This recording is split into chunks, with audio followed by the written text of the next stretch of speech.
నమస్తే, welcome to రా talks. నేను మీ అమోఘ్ దేశపతి. ఈరోజు రా టాక్స్లో భాగంగా చాలా అద్భుతమైనటువంటి మాటలు అనే చెప్పాలి, చాలా పనికొచ్చే మాటలు అని చెప్పొచ్చు. అండ్ ఈరోజు సమాజానికి ఎంతో అవసరం ఉన్నటువంటి మాటలు అని చెప్పొచ్చు. అండ్ మాటలే కాదు, చేతలు అంతకు మించినటువంటివి. అండ్ అవన్నీ పక్కన పెడితే బేసిక్గా ఎవరైనా సరే ఉద్యోగం చేసుకుంటూ ఉంటాం కదా. మన ఉద్యోగం తర్వాత మన ఐడెంటిటీని, ఒకవేళ ఉద్యోగం కోసం అంటే బ్రతకడం కోసం ఐడెంటిటీని కూడా దాచే జనాలను మనం చూస్తూ ఉన్నాం. అటువంటి సమాజంలో మనం బ్రతుకుతూ ఉన్నాం. అయితే ఇప్పుడు మనతో ఉన్నటువంటి ఈ విశిష్ట అతిథిని చాలా పెద్ద స్థాయిలో ఉన్నారు. బట్ అక్కడికి వెళ్ళి వారి వృత్తి ప్రవృత్తి ఇవన్నీ పక్కన పెట్టి వారి గురించి చెప్పండి అంటే ఏం చెప్తారంటే, ఫస్ట్ నేను హిందువును అంటారు, ఆ తర్వాత మిగిలిన ముచ్చట్లు అంటారు. వారే కరుణసాగర్ అన్న. నమస్తే. జై శ్రీరామ్. జై శ్రీరామ్. ఎలా ఉన్నారన్నా? Good as usual. స్వతంత్రమైతే సాధించాము, ఫలితం ఏముంది, ఇంకా బానిసత్వముంది, తీరని భావదాస్యముంది. ధర్మరక్షణ సభను జరపడం వీలు కాదు అని చెప్పినప్పుడు పోలీస్ ప్రభుత్వం యొక్క దృష్టికోణం ఎట్లుందంటే, ఇల్లీగల్ ఇమ్మిగ్రెంట్స్ నుంచి మాట్లాడితే నువ్వు ముస్లింలకు వ్యతిరేకము. గవర్నమెంట్ అఫీషియల్ గా చెప్తా ఉన్నది వీళ్ళందరూ శరణార్థులు అని చెప్పేసి. కాన్స్టిట్యూషన్ ని బాగా చూపించే వాళ్ళు కాన్స్టిట్యూషన్ చదవడం బంద్ చేశారు. వాడెవడో బార్డర్ దాటి వచ్చి ఇక్కడ పర్మిషన్ లేకుండా ఉండి శాంతిని మాత్రమే నమ్ముకున్న బౌద్ధులు కత్తులు బట్టి వాళ్ళను నరకడం స్టార్ట్ చేస్తే పారిపోవచ్చు. నీకు 4 కార్డులు ఉన్నంత మాత్రం సిటిజన్షిప్ రాదు. సిటిజన్షిప్ ఎట్లొస్తుంది? యాజ్ పర్ లా మాట్లాడే కరుణసాగర్ గారి పైన కేసు నమోదైంది, చట్టం మాట్లాడినందుకు.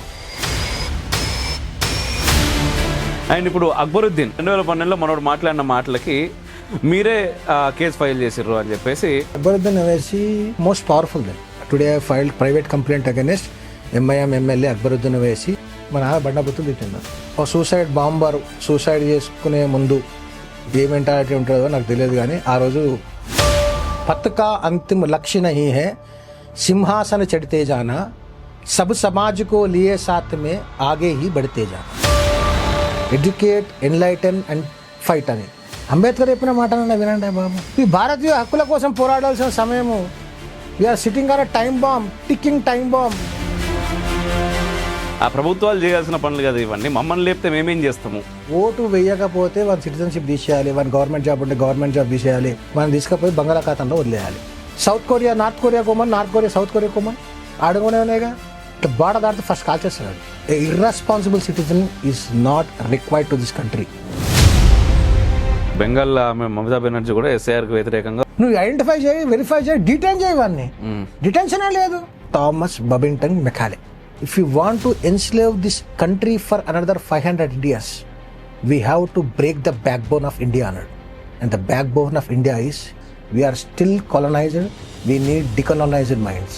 कोई लाख करे चतुराई, करम का లేఖ మిటే నారే భాయ్.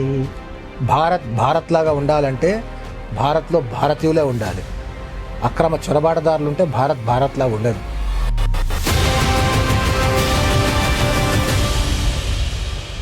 Finally reflection. యాక్చువల్గా క్షేత్రం కాంక్లేవ్ రోజు మిమ్మల్ని మన స్క్రీన్లో చూపించే భాగ్యం మాకు దక్కింది. అండ్ ఫైనల్లీ రిఫ్లెక్షన్ స్టూడియోలో ఈరోజు మీతో పాడ్కాస్ట్.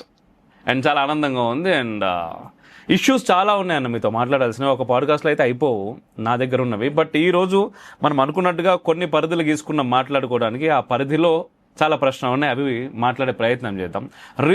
రీసెంట్గా జరిగినటువంటి ధర్మరక్షణ సభ, దాని గురించి ఫస్ట్ మాట్లాడి, ఎందుకంటే ఫస్ట్ మిమ్మల్ని చూడంగానే అందరికి అదే గుర్తుకొస్తుంది.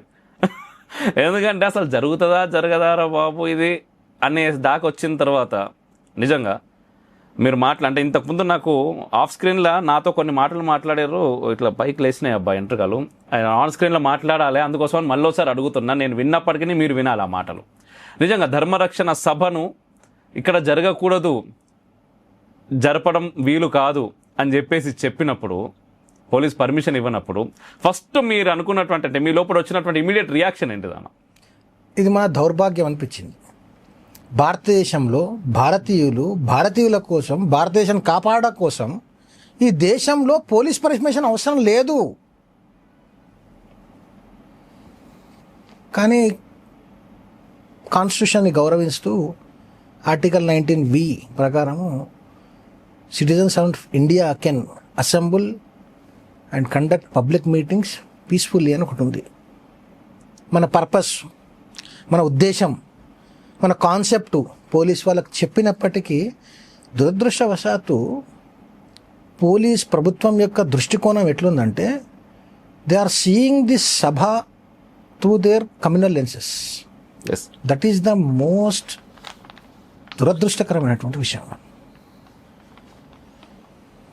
knowing well that there are illegal immigrants from Bangladesh and also Rohingyas, knowing well that they are living here illegally without any valid documents, knowing well that they are doing business activities without any permissions, and knowing well that they are helpless. Government and the police are helpless. We from our side had took an initiative. Bhagyanagar Ganasutsav Samiti has took an initiative to sensitize the general public. yes. అరే మీరు time bomb మీద కూర్చున్నారా, ఇట్లా illegal immigrants వచ్చిర్రు, వీళ్ళను పట్టి వాళ్ళని verify చేసి డిటైన్ చేసి డిపోర్ట్ చేయడానికి రాష్ట్ర ప్రభుత్వము ఒక ప్రక్రియ చేయాలి. ఆ ప్రక్రియ చేసి కేంద్ర ప్రభుత్వానికి చెప్పాలి, కేంద్ర ప్రభుత్వం డిపోర్టేషన్ ప్రాసెస్ చేస్తుంది అన్న విషయాన్ని జనాలకు, సామాన్య జనాలకు అంటే భారతీయులకు చెప్పే ప్రయత్నం చేస్తామంటే పర్మిషన్ ఇవ్వలేనన్న పరిస్థితిలో ఉన్నామంటే మనం Indians are second class citizens of India అన్న భావన ఫస్ట్ కలిగింది నాకు. ఇంకా అంతకన్నా ఇంకో భావన రాదు. వన్ మోర్ థింగ్ ఏంటంటే ఇట్లాంటి మాటలు నిజంగా ఇట్లాంటి మాటలు నార్మల్ వ్యక్తులు అంటే నాలాంటి ఎవడన్నా మాట్లాడితే అది వేరు అనుకోవచ్చు. కానీ మీరు ఏంటంటే అడ్వకేట్ వృత్తిలో ఇన్ని సంవత్సరాల నుండి ఇంత ఎక్స్పీరియన్స్, ఇంతమంది మహామహులను చూసిర్రు, ఎన్నో అద్భుతమైనటువంటి కేసులను మీరు వాదించిర్రు, గెలిచిర్రు. అండ్ ఈరోజు స్టిల్ ఇప్పటికీ అరే భారతదేశంలో భారతీయుల కోసం, భారతీయులు భారతదేశాన్ని కాపాడడం కోసం, రక్షించడం కోసం ఆ సభను పెట్టుకుందాము అంటే ఆ సభకు పర్మిషన్ ఇస్తలేరు. భారతదేశంలో భారతీయులు సెకండ్ సిటిజన్గా ఉన్నారు సిటిజన్ అన్నప్పుడు అసలు మీ మాటలు వింటుంటే నాకు అసలు ఏంటిది, నెక్స్ట్ ఎక్కడికి వెళ్ళిపోతున్నాం మరి దీని నుంచి? ఒక విషయం చెప్తా, ఒక సభతోటి ఈ దేశాన్ని మేల్కొల్పే పరిస్థితుల్లో ఇప్పుడు దేశం లేదు. లేదు, వాస్తవం అన్న, నిజం. దేశం లేదు. ఒక రోజు సభ చేసో, ఒక 10,000 మందితో సభ చేసో, ఏ ఒక్కరో ఇనిషియేటివ్ తీసుకోను, దీన్ని ఒక 10 మంది ఒక డ్రీమ్ లాగా అనుకొని, ఒక లక్ష్యంలాగా చేసుకొని 50-200 మంది కలిసి దాన్ని ఒక నెల రోజు నుంచి స్టార్ట్ చేసి 15-20 రోజుల పాటు దాని మీదే కష్టపడి కోర్టుకు వెళ్ళి తీసుకొచ్చి చేసిన తర్వాత జరిగింది. 10,000 మందిని రీచ్ కాగలిగినాం డైరెక్ట్గా. ఇండైరెక్ట్గా ఎంతమంది రీచ్ అయింది అన్నది సోషల్ మీడియా చూడాలి. ఈ దేశ జనాభా ఎంత? 150 కోట్లను రీచ్ కావాలంటే ఏం చేయాలి? ఎంతమంది రియాక్ట్ కావాలి? ఎంతమంది? Continuous process. This is not a full stop. ఇప్పుడు వాజ్పేయి గారు చెప్పినట్టు पथ का अंतिम लक्ष्य नहीं है सिंहासन चढ़ते जाना, सब समाज को लिए साथ में आगे ही बढ़ते जाना. అంటే ఈ మొత్తం 150 కోట్ల భారతీయులను తీసుకొని, లీగల్స్ని తీసుకొని మనము ఎంత ఇబ్బందుల్లో ఉన్నామో, మనకి ఏడ ఇబ్బందులు అయితేనే ఎవరు ఇబ్బందులు చేస్తున్నారో అనే విషయాన్ని వాళ్ళకు తెలియజేసి వాళ్ళలో జాగృతి చైతన్యాన్ని కలిగించి వాళ్ళతోటి కలిసి చేయాల్సినటువంటి పని ఇది. వాళ్ళ మీద చేయాల్సినటువంటి పని కాదు. కాబట్టి ఒక సభతోటో, ఒక రోజు చేసే ప్రోగ్రామ్తోటో, ఒక ఇంటర్వ్యూతోటో జనాలను లేపేటువంటి ప్రక్రియ కాదు ఇది. ఇట్లా చేస్తూనే ఉండాలి. This is continuous process until every single Indian sensitised about this danger and every single illegal immigrant is kicked out of this country. ఇది ఇక్కడ 2 ప్రశ్నలు అన్నా. ఇప్పుడు జనాలను లేపాలి అంటా ఉన్నారు కదా. జనాలు ఏమంటా ఉన్నారంటే మా కోసం మేము ప్రభుత్వాలను ఎంచుకున్నాము, ఆ ప్రభుత్వాలు చేయాల్సిన పనులు కదా ఇవన్నీ, మమ్మల్ని లేపితే మేమేం చేస్తాము అని చెప్పేసి అడుగుతా ఉన్నారు. నిజంగా ప్రభుత్వాలు చేయాల్సిన పనే, కానీ ప్రభుత్వం చేయనప్పుడు ఇట్ ఈస్ డ్యూటీ, అంటే it is duty of every citizen to also wake up the government from the slumber. Yes, ముద్దు నిద్రలో కేవలం రాజకీయం చేయడమే, ప్రభుత్వంలో ఉండడమే లక్ష్యంగా ఉన్నటువంటి పొలిటికల్ పార్టీసు కండ్ల ముందు కనిపిస్తున్నటువంటి ఒక పెద్ద డేంజర్ని ఇగ్నోర్ చేస్తూ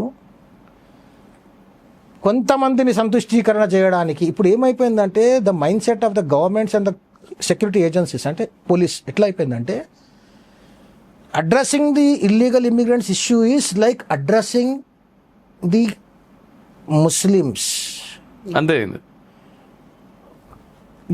అంటే నువ్వు ఇల్లీగల్ ఇమ్మిగ్రెంట్స్ గురించి మాట్లాడితే నువ్వు ముస్లింలకు వ్యతిరేకము అన్నట్టు చూసేటువంటి ధోరణిలో ఉన్నారు. అందుకే నేను ఏం చెప్తున్నా అంటే governments and this police department should stop seeing our intentions, our concepts and our meetings and everything from communal lenses. This is national security issue. అవును, this is putting the common Indian at stake. They are not secure. Their livelihood is at stake. Even the poorest of the poor Indian is unable to get a one meal. Puncture shop చేసేటోడైనా అని తిండి తినడానికి ఒక పూటకు డబ్బు సంపాదించుకునే పరిస్థితిలో ఉంటే వాడెవడో బార్డర్ దాటి వచ్చి ఇక్కడ పర్మిషన్ లేకుండా ఉండి ఇక్కడ సామాన్య పేద భారతీయుని యొక్క పొట్ట కొడుతున్నాడు, వాడు సంపాదించుకొని తింటున్నాడు. అయితే ఇక్కడ ఒక మాట చాలా ఇప్పుడు ఇల్లీగల్ అని మాట్లాడుతున్నారు కానీ ఏంటంటే గవర్నమెంట్ అఫీషియల్గా చెప్తా ఉన్నది వీళ్ళందరూ శరణార్థులు అని చెప్పేసి. అండ్ వన్ మోర్ థింగ్ ఇక్కడ ఏంది అంటే కొంతమంది ఈ సూడో కూడా అవసరం లేదులే, సెక్యులర్ వాదులనే అనుకోవచ్చు. వీళ్ళందరూ మాట్లాడే ముచ్చట్లు ఏంటిది అంటే ఇప్పుడు సిఏఏ మీరు తీసుకురావాలంటారు, వేరే దేశాలు ఉన్నటువంటి హిందువులనేమో తీసుకొని వచ్చి ఈ దేశంలో పెట్టుకుంటామంటారు. మరి వేరే దేశంలో ఉన్న ముస్లింలు వస్తే మీకు నొప్పి ఏంటిది? భారతదేశంలో ఒక్కనే ముస్లిం దేశమా? ప్రపంచంలో ముస్లిం దేశాలు లేవా? ఉన్నాయి కదా, మస్తు ఉన్నాయి. మయన్మార్కి ఆనుకొని ఉన్నటువంటి బంగ్లాదేశ్ ఏ రిపబ్లిక్? ఇస్లామిక్ రిపబ్లికే. మరి అక్కడ సేఫ్గా ఫీల్ కాని వాళ్ళు భారతదేశానికి ఎందుకు ఫీల్ అవుతారు సేఫ్ వచ్చి? అంటే భారతదేశంలో సేఫ్ అని ఫీల్ అయితే మనం ప్రౌడ్గా ఫీల్ కావాలి కదా అంటున్నారు. No, this is where everybody is going wrong. Yes. There is a clear distinction between refugees and illegal immigrants. Yes. అంటే శరణార్థులు, అక్రమ చొరబాటుదారులు. శరణార్థి అంటే నువ్వు ఇంట్లో ఉన్నావు, ఒకడు ఇంటి దగ్గరకు వచ్చి భవతీ భిక్షాందేహి అని అడుక్కున్నాడు. ఇంటి ముందుకు వచ్చి గడప దగ్గర నువ్వు పోతావు, ఏం కావాలంటే ఆకలి అవుతుంది అన్నం పెట్టండి అంటే నువ్వు ఇంట్లో పోయి అన్నము పప్పు కూర అంటే నీ విశాల హృదయం ఎంత ఉంటే అంత తీసుకొచ్చి వాడికి అన్నం పెట్టి తిన్నాక వాడు వందారణ వాడు పోయిండు అనుకో, వాడిని శరణార్థి అంట. చొరబాటుదారు ఏమంటాడు తెలుసా? నీ పర్మిషన్ తీసుకోడాడు, నీ తలుపు కుళ్ళు ఉంది అనుకో, తలుపు కుల్ల లేకుంటే కిటికీ బలగొట్టేసేసి లోపలికి వస్తాడు. నీ సోఫాలో కూర్చుంటాడు, నీ టీవీ ఆన్ చేసుకుంటాడు, టీవీ చూస్తాడు. నీ డైనింగ్ టేబుల్ మీద పోతాడు, డైనింగ్ టేబుల్ ఏముందో చూస్తాడు, లేదంటే కిచెన్లోకి పోతాడు, నువ్వు వండుకున్నది పెట్టుకుంటాడు, వచ్చి డైనింగ్ టేబుల్ మీద తిని నీ సోఫా మీద కాలు మీద కాలు వేసుకొని టీవీ చూస్తుంటాడు. నువ్వు వచ్చి ఎవడురా నువ్వు అని అడుగుతావా? నేను అదే చేస్తున్నాను.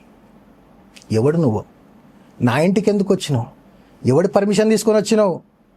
నా ఇంటి వనరులు ఎన్ని ఎంజాయ్ చేస్తున్నావు? నా భారతదేశం తిండి ఎట్లా తింటున్నావు? What right do you have అని అడుగుతున్నా. అడగమని చెప్తున్నా భారతీయులను. నీ ఇంటికి చొరబాటుదారు వచ్చిండు, శరణార్థి రాలే. శరణార్థి వస్తే ఏడ రావాలి?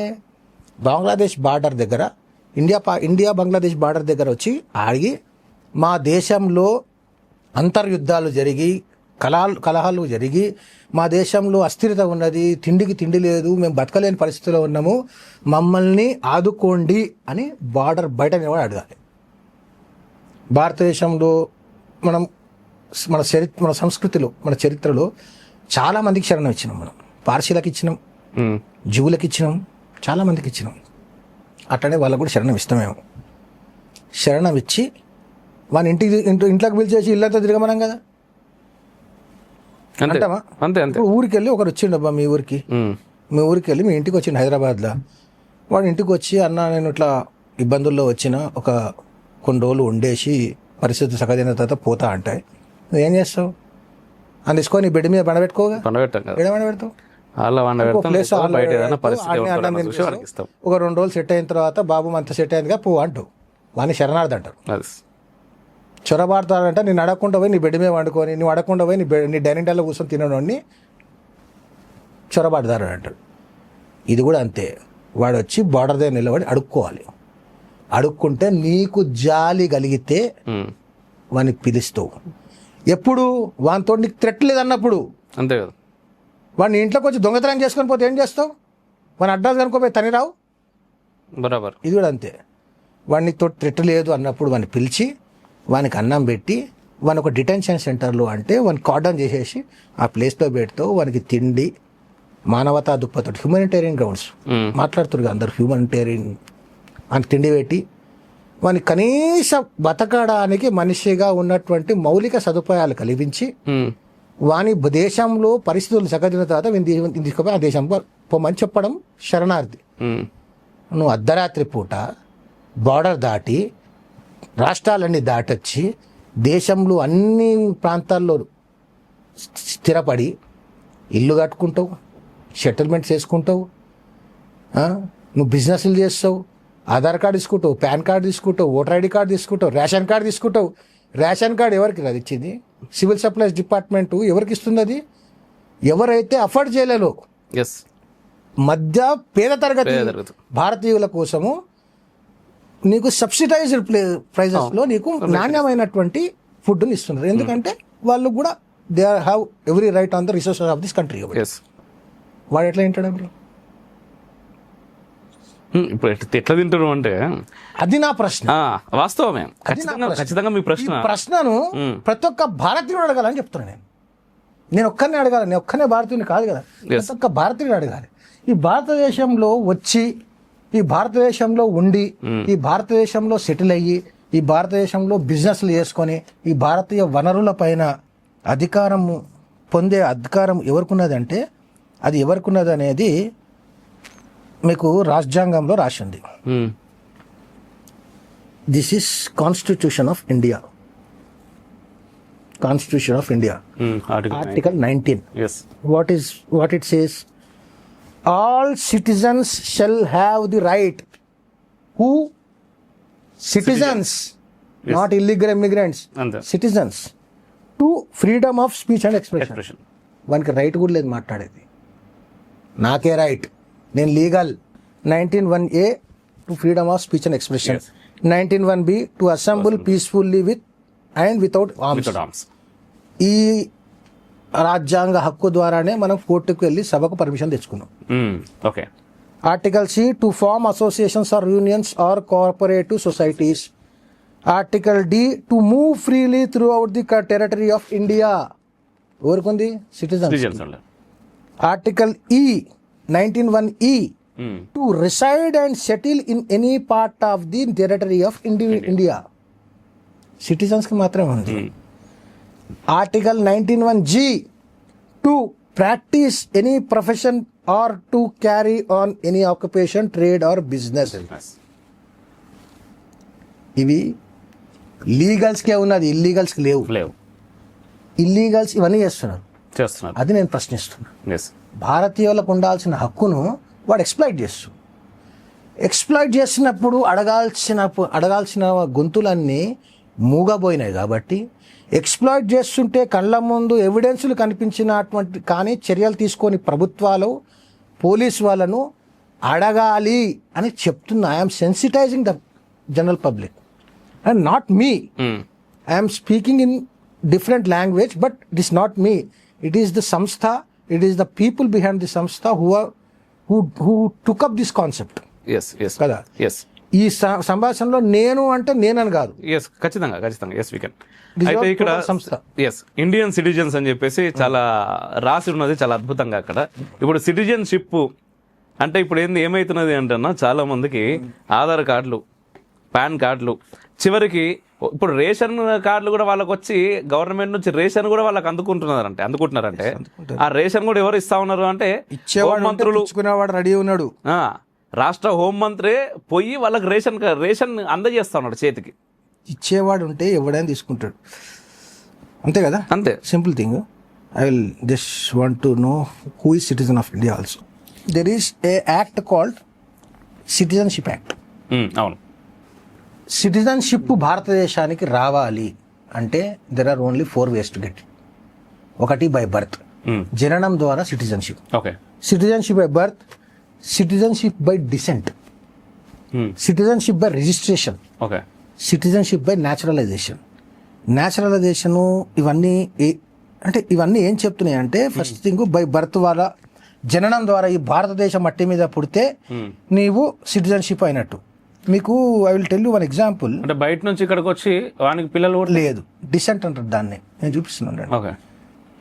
సిటిజన్షిప్ బై బర్త్ అంటే excepts as provided in subsections 2 every person born in India on or after 26th day of January 1950 but before the first date of July 1987. తర్వాత అయింది on or before first day of July 1997 but before the 2023. ఇదంతా అయింది జననం. ఒకటి బయట నుంచి వచ్చాడు. అది క్లాసిక్ ఎగ్జాంపుల్ చెప్తాను. పాకిస్తాన్ నుంచి one fellow has come to India with a valid document తో వచ్చాడు, అంటే వీసా తీసుకుని వచ్చాడు పాకిస్తాన్ నుంచి. వాడు వచ్చి హైదరాబాద్లో సెటిల్ అయ్యాడు. హైదరాబాద్లో సెటిల్ అయ్యి పెళ్లి చేసుకున్నాడు, 6 మంది పిల్లలు. Okay.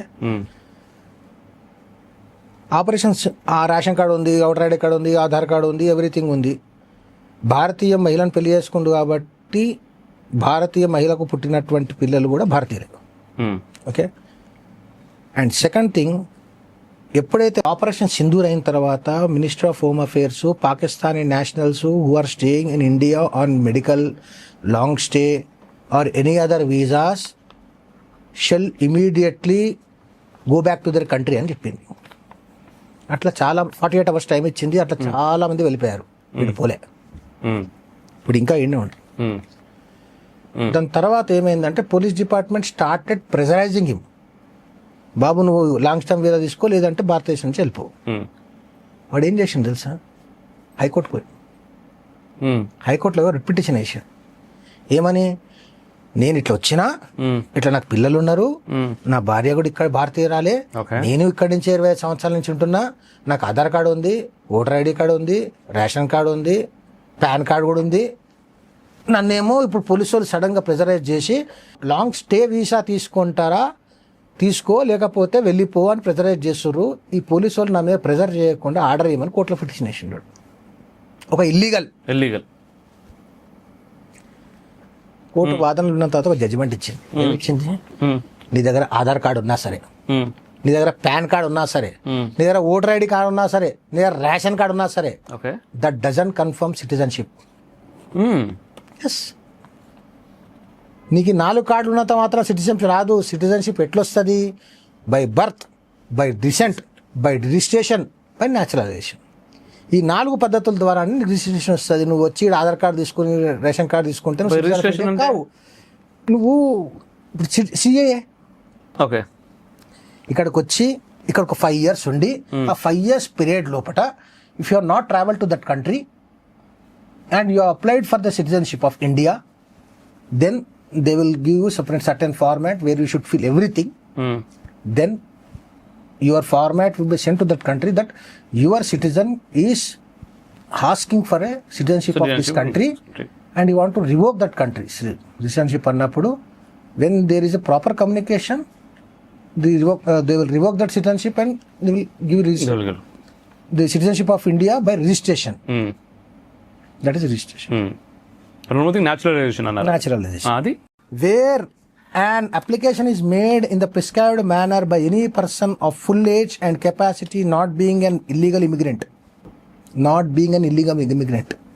For the grant of a certificate of naturalization to him, the central government may, if satisfied that the applicant is qualified for naturalization under the provisions of the 3rd schedule, grant to him a certificate of naturalization, provided that if in opinion of the central government the applicant is a person who has rendered distinguished service to cause of the science, philosophy, art, literature, world peace, human progress, generally it may waive all or any of the conditions specified in the 3rd schedule. నువ్వు ఈ ఫీల్డ్స్లో contribute చేసి భారతదేశానికి వచ్చి నువ్వు apply చేసుకుంటే, if government thinks fit that you are eligible, then it will give citizenship by naturalisation. దీంట్లో స్పెసిఫిక్గా ఏం చెప్పారు? నువ్వు అక్రమ చొరబాటుదారుడు కాకుండా ఉంటే, అంటే పీపుల్ స్టాప్ రీడింగ్. కాన్స్టిట్యూషన్ని బాగా చూపించే వాళ్ళు కాన్స్టిట్యూషన్ చదవడం బంద్ చేశారు. కాబట్టి కాన్స్టిట్యూషన్లో ఏముందో తెలుస్తలేదు. చదివి ఉంటే కాన్స్టిట్యూషన్ పట్టుకొని తిరిగి అవసరం ఉండదు. సిటిజన్షిప్ బై డిసెంట్ అనుకున్నాం. A person born outside India shall be a citizen of India by descent on or after so and so's 1950 తర్వాత 1992 ముందు. If his father is a citizen of India at the time of his birth, ఇప్పుడు నేను పోయినా foreign కంట్రీలో ఉంటున్నా, అక్కడ బాబు పుట్టినాడు somebody, వాడికి నేను ఇండియన్ సిటిజన్షిప్ తీసుకోవచ్చు. That is descent. Okay, birth ఇక్కడ ఉన్నప్పుడు పుడితే బర్త్, మూడోది రిజిస్ట్రేషన్, నాలుగోది న్యాచురలైజేషన్. ఈ 4 ద్వారా సిటిజన్షిప్ పొందిన వాళ్ళే లీగల్స్, అదర్వైజ్ లీగల్స్. అయితే ఇక్కడ ఇంతకుముందు యాజ్ పర్ లానే ఏదన్నా మీరు మాట్లాడతారు. బేసిక్గా నేను చాలా సందర్భాల్లో చూసిన, ఇప్పుడు కూడా మీరు ఇంటర్వ్యూలో కూడా చూపించి మరీ చెప్తా ఉన్నారు. I'm not addressing you, I'm addressing the audience. Yes. అయితే ఇక్కడ ఒక విషయం, యాజ్ పర్ లా మాట్లాడే కరుణాసాగర్ గారి పైన కేసు నమోదైంది చట్టం మాట్లాడినందుకు, ధర్మరక్షణ సభలో చట్టం మాట్లాడినందుకు. I again say I stick to the words what I said in the సభ. ఇప్పుడు ఏ మాటల పైన వేసిరన్న కేసు? సభ జరిగిపోయింది 24వ తారీఖు రోజు సాయంత్రం 6 గంటలకు సభ కంప్లీటెడ్. ఎవరి వాళ్ళు ఇంటికి వెళ్ళిపోయారు. 26 రాత్రికి nobody has any complaint against us. లేదా ఆ రోజు అసలే అగైనెస్ట్ సభ గురించి. అవును. 25 no complaint, 26 no complaint, 27 no complaint, 28 what happens is a online news web portal by name the News Minute carries a article on the Dharmarakshana Sabha. విషం గక్కింది 2 రోజుల ముందు గణతంత్ర దినోత్సవానికి 2 రోజుల ముందు పెట్టిన సభలో విషం గక్కారు అని రాశాడు. Somebody got attention, some attention seeker got attention. వాడు ఆర్టికల్ చదివిండు. Article reads so and so Giriraj Swamy said so Shri Chilkur Balaji chief priest Shri Rangarajan ji spoke so, advocate Karunasagar spoke so, and one Ravi Kumar, who is a member of Madiga Rights Porata Samiti of so and so area, spoke so. కాబట్టి one interpretation ప్రకారం News Minute article రాసిన వాళ్ళు they have given some interpretation something on that article. వీడేం చేసిండు, attention seeker, he gone through that article, he copied that article, online article, pasted in the ChatGPT and ఏం command ఇస్తాడంటే prepare complaint అని command ఇచ్చి ఉంటాడు. Chat GPT ఏం చేయమంటే అది చేస్తుంది, బానిస్తుంది, కటప విచక్షణ కూడా దానికి చేసేసింది డ్రాఫ్ట్. దాన్ని అట్లనే కాపీ చేసి వర్డ్ పేస్ట్ చేసిండు, ప్రింట్ తీసి సంతకం పెట్టి పోలీసు వాళ్ళకి ఇచ్చాడు. వాడు నా మొత్తం మీటింగ్లో జరిగినటువంటి భాషను వినలేదు, ప్రసంగం వినలేదు, ఆన్లైన్ లో గానీ చూడలేదు, యూట్యూబ్ లో వాడు చూడలేదు, కేవలం న్యూస్ మినిట్ చేసినటువంటి విషయాలను మాత్రమే కాపీ చేసి వాడు దాన్ని ఇంటర్ప్రిట్ చేసుకొని పోయి కంప్లైంట్ ఇచ్చాడు. ఇప్పుడు పోలీసు వాళ్ళు చూడు ఏం చేశారు, కంప్లైంట్ ఇచ్చిండు ఎవరు, ముస్లిం. ఎవరి మీద ఇచ్చిర్రు, హిందువులు జరిపిన ధర్మరక్షణ సభ మీద. Is not seeing Indian out cider అని. అందుకే చెప్పినాను, police should stop seeing the Dharma Sabha from communal lenses. It is not a law and order problem, it is national security issue. ఆ విచక్షణ వాడకుండా without any preliminary enquiry in registering the FIR, అది issued FIR. అది FIR కాదు, అది joke. ఏముంది ఎఫ్ఐఆర్లో? Joke ఉంది, కంప్లీట్ జోక్. ఒక వ్యక్తి who is against the concept of ధర్మరక్షణ సభ, ధర్మరక్షణ సభలో జరిగినటువంటి మీటింగ్ని చూస్తాడు, వాని ఇంటర్ప్రిటేషన్ ప్రకారము he writes an article, it is published. ఒక అటెన్షన్ సీకర్ ఆ ఆర్టికల్ని చదివి ఆ ఇంటర్ప్రిటేషన్కి ఇంకో ఇంటర్ప్రిటేషన్ క్రియేట్ చేసుకొని ChatGPT, he doesn't use his brain, చాట్ జీపీలో ఒక కంప్లైంట్ తయారు చేసి పోలీసు వాళ్ళకి ఇస్తాడు. వాళ్ళు కూడా బ్రెయిన్ లేడా వాడలే. Police has discretion to accept or reject a complaint under new BNSS. If they have any clarifications, they should not register FIR. They have 15 days to conduct preliminary inquiry. And if they feels that this is a fit case to get registered, then they have to. మరి ఎందుకు అంత అత్యుత్సాహం పోలీసులకి ఈ విషయంలో? The same day 28th రోజు complaint ఇచ్చినా 28th రోజు 8 గంటలకు ఇస్తే 8 FIR రిజిస్టర్ అవుతుంది. ఎఫ్ఐఆర్ రిజిస్ట్రేషన్ అయినట్టు ఈ రోజు వరకు కూడా నాకు నోటీస్ ఇయ్యరు, రంగరాజన్ గారికి నోటీస్ ఇయ్యరు. రిజిస్టర్ అయినట్టు. ఓకే, మరి మాకెట్లా తెలిసిందో మీరు అడగచ్చు. మాకు సోర్సెస్ ఉంటాయి, మీకు తెలుస్తుంది, నేను అడగా. మాకు సోర్సెస్ ఉంటాయి. అన్ని సోర్సెస్ గవర్నమెంట్కి ఉండవు కదా, అంతే కదా. మాకు సోర్సెస్ ఉంటాయి, మాకు కూడా ఇన్ఫర్మేషన్ వచ్చింది. I don't want to highlight about the FIR because it is a joke. This is a very serious debate. You should not make jokes out of it. సరేనా. అయితే ఇంతకుముందు మీరు అన్ని ఈ అంటే సిటిజన్షిప్ దాని గురించి చెప్తా ఉన్నప్పుడు ఒక చిన్న డౌట్ చాలా మందిలో ఉంది, నన్ను అడుగుతూ ఉంటారా, నాకు వచ్చింది. ఇప్పుడు మన సానియా మీర్జా ఉంది కదా, బేసిక్గా స్పోర్ట్స్ టెన్నిస్ స్టార్. అయితే సానియా మీర్జా అక్కడ పాకిస్తాన్ షోయబ్ మాలిక్ని పెళ్లి చేసుకుంది. ఆ తర్వాత ఒక అబ్బాయి పుట్టిండు. ఇప్పుడు మళ్ళీ వాళ్ళు విడిపోయారు, అమ్మాయి ఇక్కడే ఉంటుంది. అంటే సానియా మీర్జా ఇక్కడే ఉంటుంది, వాళ్ళ అబ్బాయి కూడా ఇక్కడే ఉంటున్నాడు. ఇప్పుడు వాళ్ళ సిటిజన్షిప్ ఏంటి అన్నట్టు? Only question is whether Sania Mirza is revoked or Indian citizenship or not. Okay. పెళ్లి చేసుకున్నంత మాత్రాన it is not ground for revocation of citizenship unless she applies for it. Okay.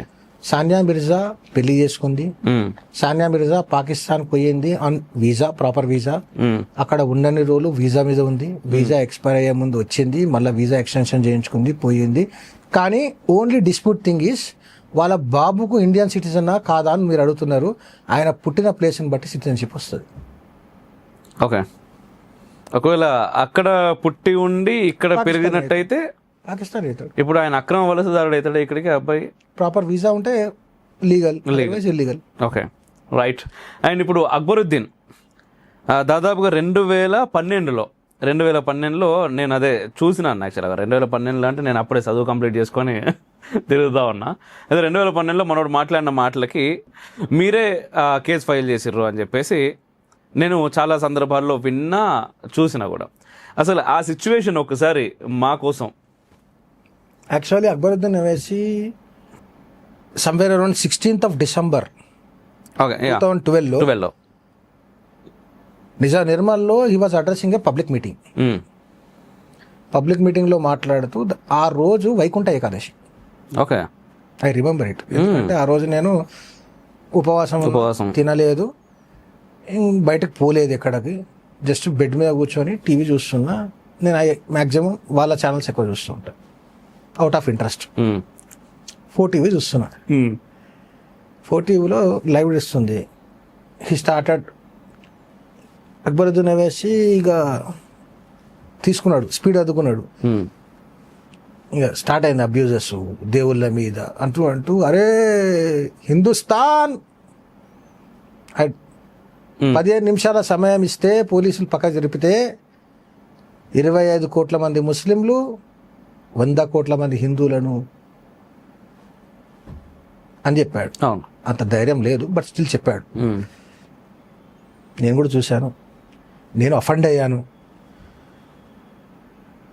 2012 offend అయినా, చూసిన. I was trying to tell something. అది social మీడియాలో వస్తుందా లేదా అన్నది. పోయినా ఆఫీస్లో కూర్చున్నా, కంప్లైంట్ రెడీ చేసిన. అప్పుడున్న పరిస్థితుల్లో they were most powerful. Because ఎందుకంటే వాళ్ళు అంతే, ఆ టైంలో there was no very hostile situation ఆ టైంలో. యాక్చువల్లీ అదొకటి. వన్ మోర్ థింగ్ అన్న, ఇప్పుడు బేసిక్గా ఈరోజు సారీ ఇంటరప్ట్ చేస్తున్నందుకు, కానీ ఈరోజు చాలా మంది దేశము, ధర్మము, హిందుత్వం అని మాట్లాడుతూ ఉన్నారు. సమాజంలో ఒక బజ్ క్రియేట్ అయింది. దీనిలో ఏంటి అంటే నువ్వు హిందుత్వం గురించి మాట్లాడిన మనసులు ఉన్నదా లేదా తర్వాత ముచ్చట, కానీ బయటకైతే మాట్లాడితే మనం నలుగురు మనల్ని అరే భలే గుర్తుపడతారని చెప్పేసి మాట్లాడే వాళ్ళు కూడా చాలా మంది కట్టర్ హిందువులు ఉన్నారు. అదొక రకంగా మంచిదే అనుకోవచ్చు, కొన్ని రకాలుగా అది వేరే విషయం. కానీ ఆ రోజుల్లో నిజంగా చాలా కష్టమైనటువంటి పరిస్థితి 2012 అనేది. నేను చెప్తున్నా కదా, directly speaking MIM was most powerful then. ఖచ్చితంగా చాలా, అసలు మామూలుగా కాంగ్రెస్ హాస్టల్ మొత్తం ఎంత అంటే చాలా విపత్కర పరిస్థితి.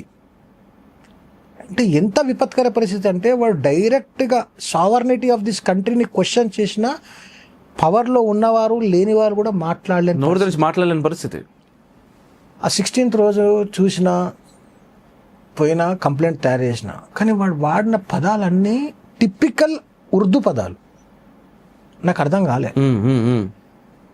నాకు తెలిసిన ఒక వన్ ఆఫ్ మై ఎల్డర్, అంటే చాలా పెద్ద మనిషి ఆయన, ఈ was mentor actually. Okay.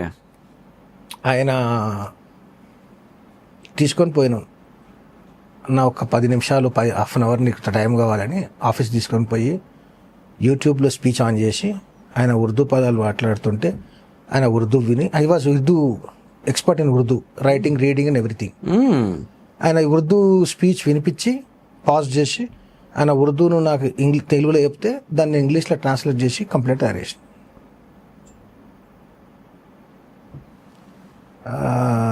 Complaint తయారు చేసి ఓ సూసైడ్ బాంబర్ సూసైడ్ చేసుకునే ముందు ఏ మెంటాలిటీ ఉంటుందో నాకు తెలియదు, కానీ ఆ రోజు నేను ఆ మెంటాలిటీలో ఉండనేమో. ఖచ్చితంగా అన్న, ఖచ్చితంగా. అంటే ఆ రకమైన ఫీలింగ్ వచ్చింది నాకు. అంతే కదా. రెడీ అయిపోయినా ఆ రోజు కంప్లైంట్ ఫైల్ చేయాలి. That was 28th of December 2012. ప్రపంచంలో కంప్లైంట్ వేస్తున్నట్టు నాకు ఒకరికి తెలుసు. మీరు ఎవరు చెప్పలేదా? చెప్పలేదు. ఇంట్లో కూడా చెప్పలేదు. చెప్తే ఏమంటారు? వద్దంటారు. ఏమంటారు? ఫస్ట్ చెప్పలేదు. ప్రిపేర్ అయిపోయినా నేను. ఐ కంప్లైంట్ ఫైల్ చేయాల్సిందే, ఎందుకంటే నాలో తట్టుకోలేకపోతున్నాను. లోపల నాకు అది రగిలిపోతుంది. బయట ఎవరు మాట్లాడారు? కాంగ్రెస్ గవర్నమెంట్లో ఉంది, కాంగ్రెస్ మాట్లాడితే లేదు. భారతీయుల కోసం, భారతదేశం కోసం సభ పెట్టుకుంటా అంటే కమ్యూనల్ లెన్స్లో చూసి ల్యాండెడ్ ప్రాబ్లంగా చూస్తున్నటువంటి పోలీసులు కూడా ఆ రోజు silent, intelligence silent, SB silent. ఎందుకు సైలెంట్ ఉంది అంటే నీ నుంచి ఎటువంటి ప్రతిఘటన లేదు. వాస్తవం. వాడు మాట్లాడిండు, నువ్వు సైలెంట్ ఉన్నావు కాబట్టి ఇది నాట్ ల్యాండ్ ఆర్డర్ ప్రాబ్లం కాదు కాబట్టి ది ఇగ్నోర్డ్ ఇట్. మరి దీన్ని ల్యాండ్ ఆర్డర్ ప్రాబ్లం చేయాలా అంటే ఎట్లా చేయాలి? లీగల్గా చేయాలి. కంప్లైంట్ తయారు చేసిన నాకు అప్పుడున్న పరిస్థితుల్లో నాకు కంప్లైనెంట్ కూడా కనిపించలే. కాబట్టి నేను సూసైడ్ బాంబర్ ఎట్లా ప్రిపేర్ అవుతారో అట్లా ప్రిపేర్ అయినా అన్న. ఆ కేసుకు నేనే కంప్లైనెంట్, నేనే అడ్వకేట్. తయారు చేసిన పోయినా కంప్లైంట్ ఫైల్ చేసిన, ప్రైవేట్ కంప్లైంట్. కంప్లైంట్ తీసుకొని చూసిండు, నన్ను ఇట్లా చూసిండు, ఎస్ఆర్ నంబర్ చెకంపూట అని పంపించింది. పోయింది చెకంపూట. అవి వచ్చింది. ఎవరికి చెప్పలేదు, ఇంకా ఎవరికి తెలియదు కూడా విషయం. జిరాక్స్ కాపీ కూడా ఒక దగ్గర పోయి వాడు చదువుతుంటే నువ్వు అవసరం లేదు ఫస్ట్ జిరాక్స్ తీ, ఉల్టా పెట్టి జిరాక్స్ ది అని తీపించిన. తీసుకున్న, కంప్లైంట్ ఫైల్ చేసిన, ఎస్ఆర్ నంబర్ అయ్యింది, చెకంపూటప్ అయ్యి ఫర్ కన్సిడరేషన్ అయింది. ఆర్గ్యుమెంట్ చెప్పమన్నాడు. పోయి డైరెక్ట్ చెప్పిన this is what all happened, police fail to register the FIR suo motu, కాబట్టి I have come to this court to not to direct the police to register the FIR అంటే why అన్నాడు. పోలీసులు వాళ్ళ మీద చేసిన ఎఫ్ఐఆర్లు చెత్తబుట్టల్లో ఉన్నాయి. ఎఫ్ఐఆర్ రిజిస్టర్ కాకుండా 307 అఫెన్సెస్లో కూడా చెత్తబుట్టల్లో ములుగుతున్నాయి, డస్ట్బిన్లో ములుగుతున్నాయి. కాబట్టి I don't want this court to direct the police to register FIR and investigate. I want this court to take cognizance and issue summons to the accused direct వాళ్ళ సమన్ పిలిచి కోర్టుకు పిలవండి, కోర్టులోనే trial చేయండి. ఎఫ్ఐఆర్ చేయొద్దని చెప్పిన నేను. ఎందుకు అలా చేయొచ్చా అన్నది. ఎస్ జడ్జిమెంట్లు ఉన్నాయని చెప్పి జడ్జిమెంట్లు తీసుకొచ్చి ఇచ్చి వేస్తే ఓకే ఫర్ కన్సిడరేషన్ అని చెప్పేసి 30th of 28th Friday, 29th was Saturday, 30th was Sunday, 31st was last working day. ఆ రోజుకి ట్విట్ పోస్ట్ అయ్యింది. తర్వాత పోయి నేను ఒక దగ్గర కూర్చున్నా. ఇంతని మా కజిన్ ఒక ఆయన ఆంధ్రజ్యోతిలో లీక్ అయింది, అది బయటకి చెప్తున్నా. తెలియదు అప్పటికి, ఇంకా తెలియదు. జడ్జికు నాకు ఎవరు మాట్లాడలేరు. అక్బరుద్దీన్ విషయం మీద కంప్లైంట్ చేసినావా అన్నట్టుండే. అంటే ఆశ్చర్యపోతుంది. కొంత భయం జాలి కూడా కలుగుతుంది మిమ్మల్ని చూసేప్పుడు చాలా మందికి. వాళ్ళకి ఏం కలిగిందో కానీ నేనైతే చెప్పినాగా సూసైడ్ బాంబర్ ప్రిపేర్ అయినట్టు మెంటల్గా ప్రిపేర్ అయిపోయినా. పోయినా అక్కడ పోయిన తర్వాత అక్కడ కూర్చొని ఆంధ్రజ్యోతి రిపోర్టరు మా కజిన్ ఉండే. టైప్ చేసిన today I filed complaint against private complaint against MIM MLA Akbaruddin Owaisi for his hate speech at Nirmal on so and so date. Court posted the matter on 31st for consideration అని రాసి పంపిన. ఆయన చూసి shock అయి phone చేశాడు. నువ్వేనా వేసింది? అవును అన్న. అక్బరుద్దీన్ మీద వేసినావా అన్న? అవును అన్న. ఏది మొన్న ఆ రోజు హిందువులను నరికేస్తాన స్పీచ్ అంటే అవును అన్న. ఎవరైనా చెప్పిరా నువ్వు వేసినావా అన్నాడు. నేనే వేసినా అని చెప్పి. ఎవరికైనా చెప్పినావా అన్నాడు. చెప్పలే అన్న. సరే నేను చూసుకుంటా అని చెప్పి ఫోన్ కట్ చేసి అప్పుడు వాట్సాప్ లేదు. ఉన్నా అది ఆండ్రాయిడ్ ఫోన్ రేంజ్లో ఉన్నటువంటి వాటికే ఉండే. మన దగ్గర E65 అని కొట్టి కీప్యాడ్, ఓకే, పెట్టి కీప్యాడ్ ఉంటుంది కదా, అది ఉండే నోకియా. దాంతో టైప్ చేసేసి పంపించేసిన. ఆయన వాళ్ళ కాంటాక్ట్స్ పంపించేసేసాడు. బ్లాస్ట్ అయ్యారు. బ్లాస్ట్ పై అక్బరుద్దీన్ ఓవైసీ మీద కంప్లైంట్ ఫైల్ అవుతా అని న్యూస్ పేపర్లో రావడము, ఇదంతా తిరగడము. ఆ తర్వాత ఎవరు ఫైల్ చేసారు అంటే కరుణాసాగర్ అంటే ఆయన ఫైల్ చేసిండు అనగానే within half an hour to 1 అవర్లో నాకు నేషనల్ బీజేపీ ఆఫీస్ నుంచి ఫోన్ కాల్ వచ్చింది. నా నంబర్ పోయింది కదా. యు అంటే I'm so BJP legal cell Hyderabad district convenor. Okay, you will get a call from your state office అని చెప్పి ఫోన్ కట్ చేసాను. స్టేట్ ఆఫీస్ నుంచి వచ్చింది. వాళ్ళు ఎవరు, ఎందుకు ఫైల్ చేసినావు, ఎవరికి చెప్పినావు, అదంతా ఇవన్నీ అయిన తర్వాత okay, no problem, everything will good అన్నారు. అయిపోయిన తర్వాత దాన్ని నేషనల్ మీడియా తీసుకుంది. టైమ్స్ను, అప్పుడు టైమ్స్లో అర్ణగోప్ సార్, అవును, టైమ్స్ను, ఎన్డీటీవీ వీళ్ళంతా తీసుకోవడము, వాళ్ళందరూ అక్కడికి రావడం, ఇంటర్వ్యూ ఇవ్వడం, ఇదంతా జరిగింది. తర్వాత వాట్ హ్యాపెండ్ అనేది ఇక థ్రెట్ కాల్స్ రావడము. తర్వాత ఇమీడియట్గా అంటే బయటకు వచ్చిన తర్వాత మిగిలిన అందరిని పక్కన పెట్టారు. ఫ్యామిలీ నుంచి వచ్చిన రెస్పాన్స్ ఏంటి? మా నాన్న బండ బుద్ధులు తిట్టిండు అవుట్ ఆఫ్ లవ్, అంతే కదన్నా. ఎవరికైనా ఎవరు ఏమనలేదు. యాక్చువల్లీ ఫాదర్ ఒక్కడే వైల్డ్ గా రియాక్ట్ అయ్యి తిట్టేసిండు. ఆ తిట్టడం కూడా ఎట్లా అంటే నేను మా ఇంట్లో కూడా చెప్పలేదు. కంప్లైంట్ ఫైల్ చేసిన తర్వాత కూడా అప్పుడు ఇంత పెద్దగా సోషల్ మీడియా లేదు, టీవీలో వచ్చడం ఏం లేదు. అవును, నిజం. అప్పుడు అంతా డెడ్. ఖాళీ తక్కువ మందికి తెలుసు. వాళ్ళు అరే ఫైల్ చేసినామంటగా, ఓ రైట్ అన్నారు. అయిపోయింది. రాత్రి వచ్చేసిన, తిని పడుకున్నాం. పొద్దున లేచిన పేపర్లలో front line pages, front page articles అన్నీ. మా ఇంటికి సంఘ శాఖ వాళ్ళు వచ్చారు కార్యక్రమం చెప్దామని. వచ్చి కూర్చున్నారు. నేను కూర్చొని మాట్లాడుతున్నా. మా నాన్న పైన పేపర్ చూసి కిందికి వచ్చి తిడుతూనే ఉన్నాడు. అమ్మగడు ఏమైంది ఏమైంది, ఎందుకు తిడుతున్నారు అని అడిగారు సంఘ వాళ్ళు. లేదు, ఇట్లా రాత్రి నిన్న అక్బరుద్దీన్ మీద కేసు వేసిన, అందుకే మా ఇంట్లో తెలియదు, తిడుతున్నారు అని చెప్పి. అట్లా నా మంచి పని చేసినాం అని చెప్పి వెళ్ళిపోయారు.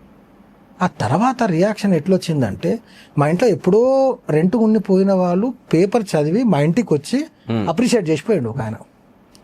అప్పుడు నుంచి కొంచెం మా ఇంట్లో ఓకే ఓకే అనుకున్నారు. దాని తర్వాత పరిణామాలు చాలా జరిగినాయి. అదో different struggle, that was different thing. But Hindu సమాజం నిలబడ్డది అప్పుడు. అయితే ఇక్కడ ఒక విషయం ఖచ్చితంగా, అంటే చాలా మీరు సూసైడ్ బాంబర్ అనేటటువంటి ఒక పదం ఇక్కడ ఉపయోగించారు, రైట్? ఆ టైంలో మీకు అలా అనిపించింది అని చెప్పేసి. అయితే ఒక్క క్షణం కాదు, నాకు తెలిసి ఏంటి అంటే 2012 సంవత్సరంలో అది జరిగినప్పుడు దానికంటే వెనకాల ఎంతో వేదన ఉండి అది దాని ద్వారా బయటకు వచ్చిందేమో అని నేను అనుకుంటున్నా. అండ్ చిన్నప్పటి నుంచి మామూలుగా మీ ఓవరాల్గా మనం ఖచ్చితంగా ఈ రోహింగ్యాల వ్యవస్థలోకి వద్దాము. కానీ ఒక మాట అంటే, మీకు ఇంత ఈ జాతీయవాదము, దేశము, ధర్మము వీటి పట్ల ఇంత పిచ్చి కలగడానికి గల కారణం ఏంటి అంటే ఏం చెప్తారు? సంఘంతో ఎప్పటి నుంచి మీకు? చిన్నప్పటి నుంచి 5-6 years ఉన్నప్పుడు. అది మీ తాతయ్య గారు నిజాంకి father Rangayya garu late, he was no more. అంటే he was freedom fighter Nizam against. He was teacher. ఆ టీచర్ యాక్చువల్లీ హెడ్ మాస్టర్ అయిన తర్వాత ఫ్రీడమ్ ఫైట్లో అగైనెస్ట్ నిజాం ఫైట్ చేయడము, ఆర్ఎస్ఐతో అసోసియేట్ ఉండడము. తర్వాత మా మదర్స్ ఫ్యామిలీలో సంఘము, అట్లా సంఘ శాఖకు పోవడము, సంఘంలో ఎక్కువ టైం స్పెండ్ చేయడము, డిస్కషన్స్. నేను డిగ్రీలో ఉన్నప్పుడు కేశవ మెమోరియల్ డిగ్రీ కాలేజ్లో, నేను ఇంటర్లో ఉన్నప్పుడు ఏబీపీ జాయిన్ అయినాము. ఆ తర్వాత అనేక ఉద్యమాలు చేసినాము.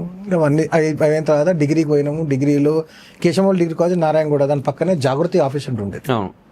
అప్పుడు పాత ఆఫీసు చెప్పారు, చాలా చిన్నగా ఉండేది. కేశవ మెమోరియల్కు ఒక 400 meters దూరంలో ఉండేది. అవునంట. అప్పటికి ఆ నారాయణగూడ ఫ్లైఓవర్ లేదు. చిన్న ఆఫీసు. అక్కడ ప్రజ్ఞాభారతి ఆఫీస్ కూడా అదే, రామ్మాధవ్జీ అక్కడే ఉంటుండే. రామ్మాధవ్జీ ఉంటున్నటువంటి రూమ్ కాకుండా మొత్తం లైబ్రరీ అది. అన్ని పుస్తకాలు ఉండేది, జాతీయ సాహిత్యం. కాలేజీకి వెళ్ళేవాడిని కాదు నేను. అక్కడ పోయేది, జాగ్రత్త ఆఫీస్కి పోయేసి. మా శాఖ కార్యవా, మా నగర్ కార్యవా ఇద్దరు జాగ్రత్తలోనే వినోద్ భయ్య, రమణ భయ్య పోయే వాళ్ళం కావడం. వాళ్ళు డిటిపి ఆపరేటర్స్ అది జాగృతి కోసం ఆర్టికల్స్ టైప్ చేసేవారు. నేను అక్కడ కూర్చొని ఏం చేస్తా, లైబ్రరీలో పోయి కూర్చొని ఒక్కొక్క పుస్తకాలు తీయడం. చిన్నప్పటి నుంచి కొంచెం జాతీయవాద పుస్తకాలు ఎక్కువ చదవడం, వివిధ పుస్తకాలు చాలా చదివిన నేను. చెగవేరా చాలా మంది చదివిన, చాలా పుస్తకాలు. కరెక్ట్ అయ్యారు మా అదృష్టవశాత్తు.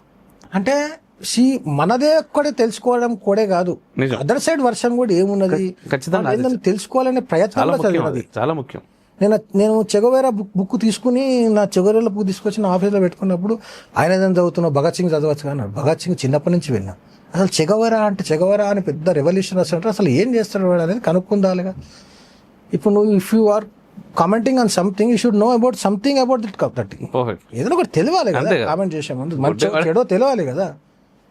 అట్లా చాలా చదివిన. సమ్మర్ వెకేషన్స్ వస్తే నేను ఒకసారి రేవు పళ్ళు తింటున్నాం, రేవు పళ్ళు కొంటున్నాం యాక్చువల్గా ఒక తోపుడు బండి మీద. మరి రేవు పళ్ళు ఇస్తూ పేపర్లో పెట్టి ఇస్తాడు కదా, పేపర్లో రేవు పళ్ళు దీంట్లో చూస్తే పుస్తకం ఉంది అని చదివితే అది రామ్ ప్రసాద్ బిస్మిల్ని హిందీలో ఉన్న కథ, జీవిత చరిత్ర హిందీది. అరే పుస్తకం మీరు అని అదే పుస్తకం తీసుకొచ్చుకున్నాం. ఆ పుస్తకం ఇంకా నా దగ్గర ఉంది. అక్కడ చాలా పుస్తకాలు ఉన్నాయి. ఈ రోజు ఫస్ట్ మరి ఓపెనింగ్ గా మాట్లాడుతున్నప్పుడు చాలా మందికి చట్టం అంటే అట్లీస్ట్ రాజ్యాంగంలో ఏముందనే విషయం కూడా తెలియదు, చదివితే తెలుస్తుంది అంటున్నారు. అంటే అసలు దాని ఇంపార్టెన్స్ ఫస్ట్ ఆఫ్ ఆల్ రాజ్యాంగం అనేది ఒక బ్రహ్మ పదార్థం అయిపోయింది కామన్ జనాలకి, అది ఎవరికి అర్థం కాదు. అది మన అండ్ వన్ మోర్ థింగ్ ఏంటంటే ఈ రాజ్యాంగం పట్ల అనేక అభిప్రాయాలు ఉన్నాయి చాలా మంది పట్ల. అంటే చదివిన వాళ్ళు దానిపైన పుస్తకాలు కూడా రాశారు. హిందూ వ్యతిరేక రాజ్యాంగము అనేటటువంటి భావన కూడా కొంతమందిలో వ్యక్తమైంది. అండ్ మీరు ఒక అడ్వకేట్గా మన రాజ్యాంగం గురించి చెప్పమంటే ఈ హిందూ వ్యతిరేక రాజ్యాంగం అనే పదాన్ని మీరు ఎలా చెప్తారు? ఓన్లీ 2 ఆర్టికల్స్ మీద అది బేసిక్గా ఉంటుంది, 29-30. See what his Article 29 of the Constitution says is protection of interests of minorities is defined.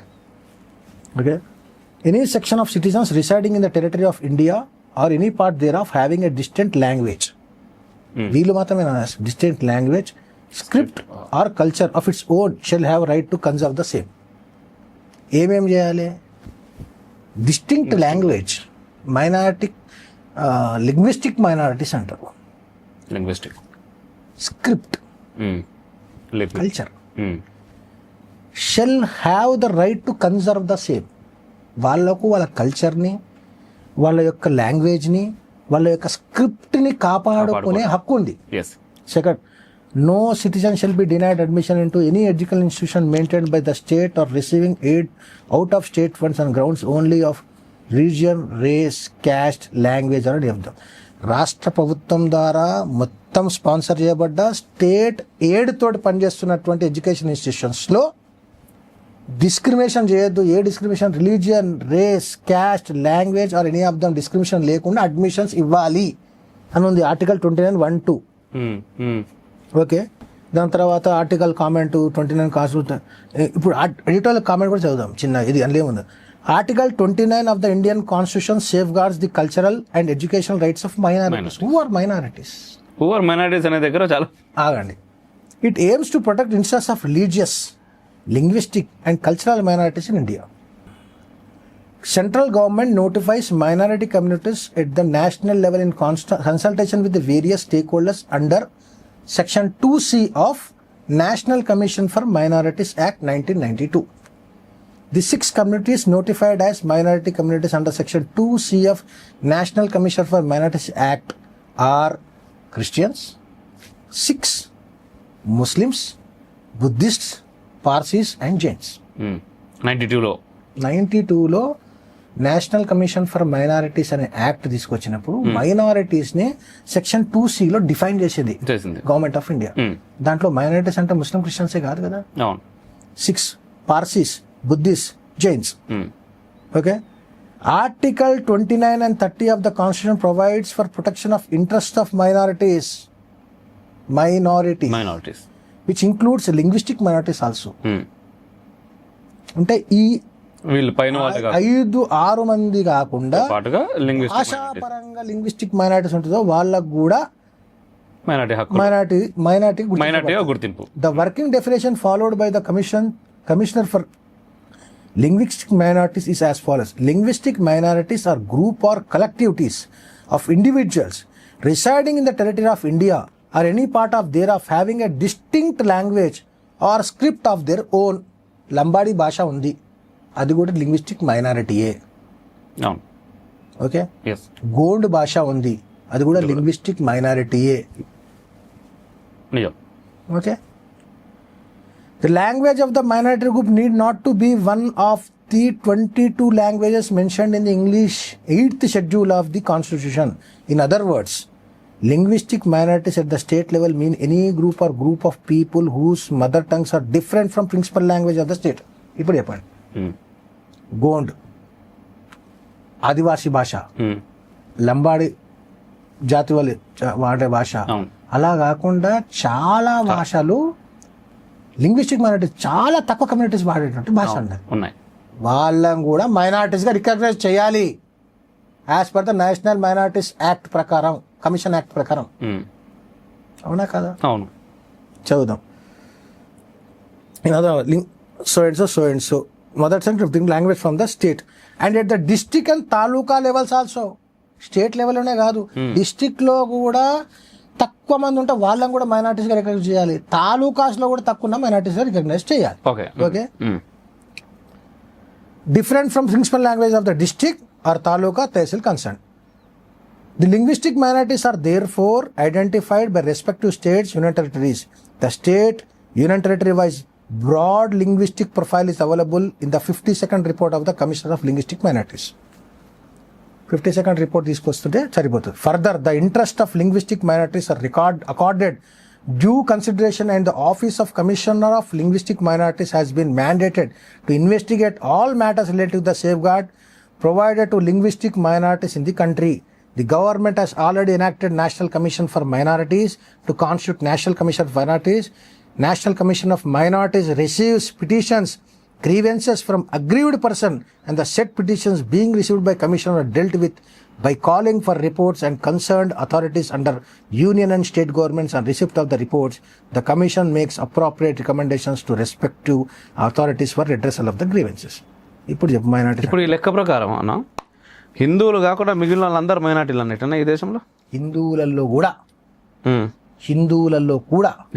కూడా భాషాపరమైనటువంటి మైనారిటీస్ కూడా మైనారిటీస్ రికగ్నైజ్ చేయాలని చెప్పి ఉన్నది. ఇప్పుడు సోషల్ అంత జనరలైజ్ ఏం చేసిరంటే మైనారిటీస్ అంటే ముస్లిమ్స్, క్రిస్టియన్స్ వాళ్ళగే. ఓపెన్ చేసి చదవండి, కాన్స్టిట్యూషన్ పట్టుకొని తిరగకండి, ఓపెన్ చేసి చదవండి అని చెప్తున్నా, పట్టుకొని తిరగటాలకు. ఎస్.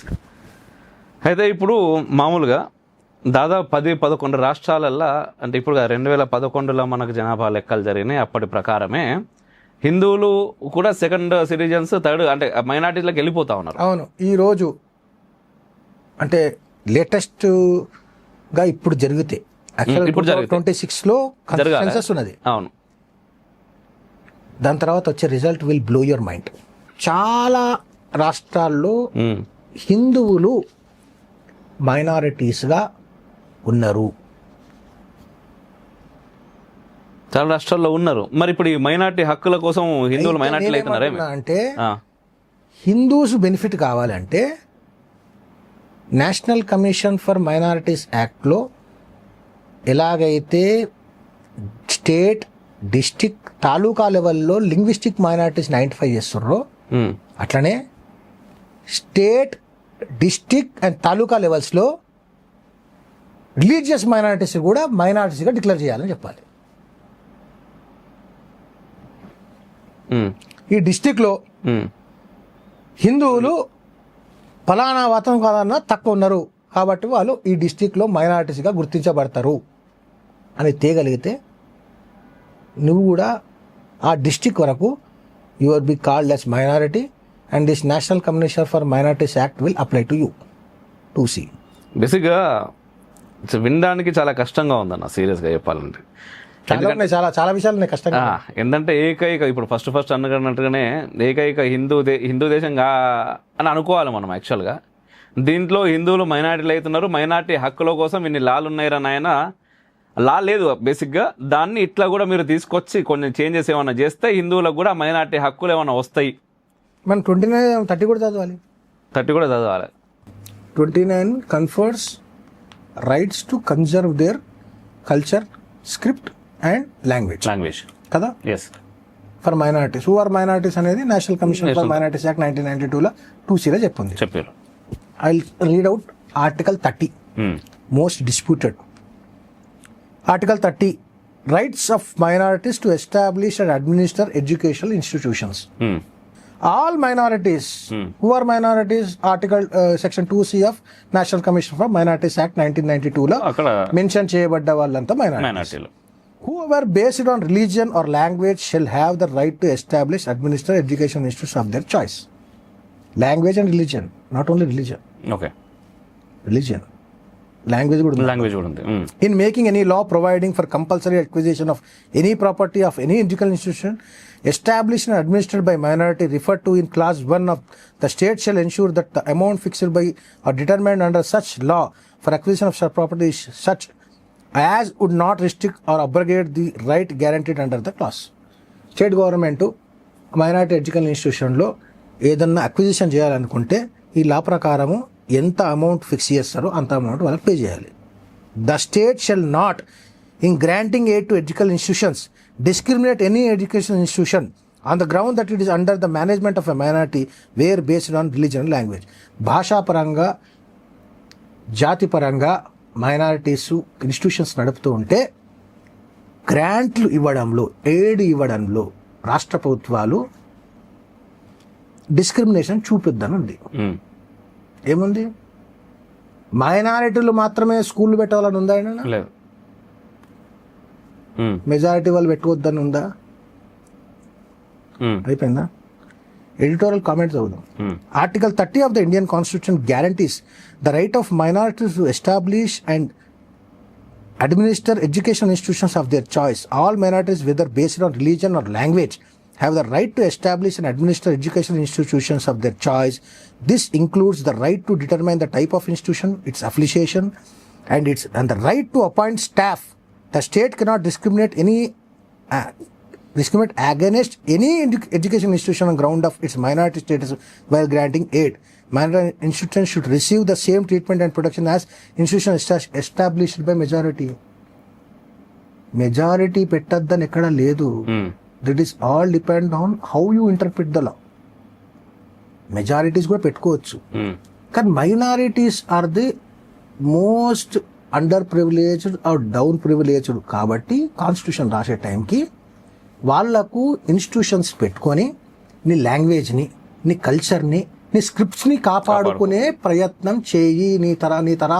నీ తర్వాత తరాలకు కూడా వాటిని నేర్పించి అది అంతరించిపోకుండా కాపాడుకునే హక్కు కల్పించరు. మతాన్ని బోధించమని చెప్పలే. That is the difference. దాన్ని వాడు వాడుకుంటుండు, నువ్వు ఆపుతున్నావా? వాడు వచ్చిండు, నువ్వు ఆపినవా? వాడు తింటుండు, నువ్వు ఆపినవా?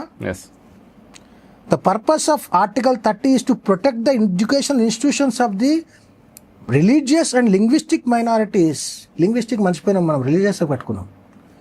Allowing them to preserve and promote their distinct culture, language and religious identity through educational institutions of their choice.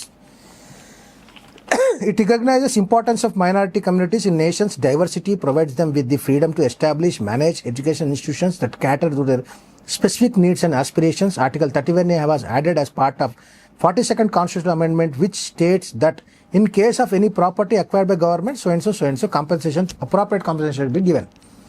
While minorities have the right to establish and administer education institutions, they must still adhere to reasonable regulations that the state may impose in interest of maintaining standards of education, ensuring welfare and preventing maladministration.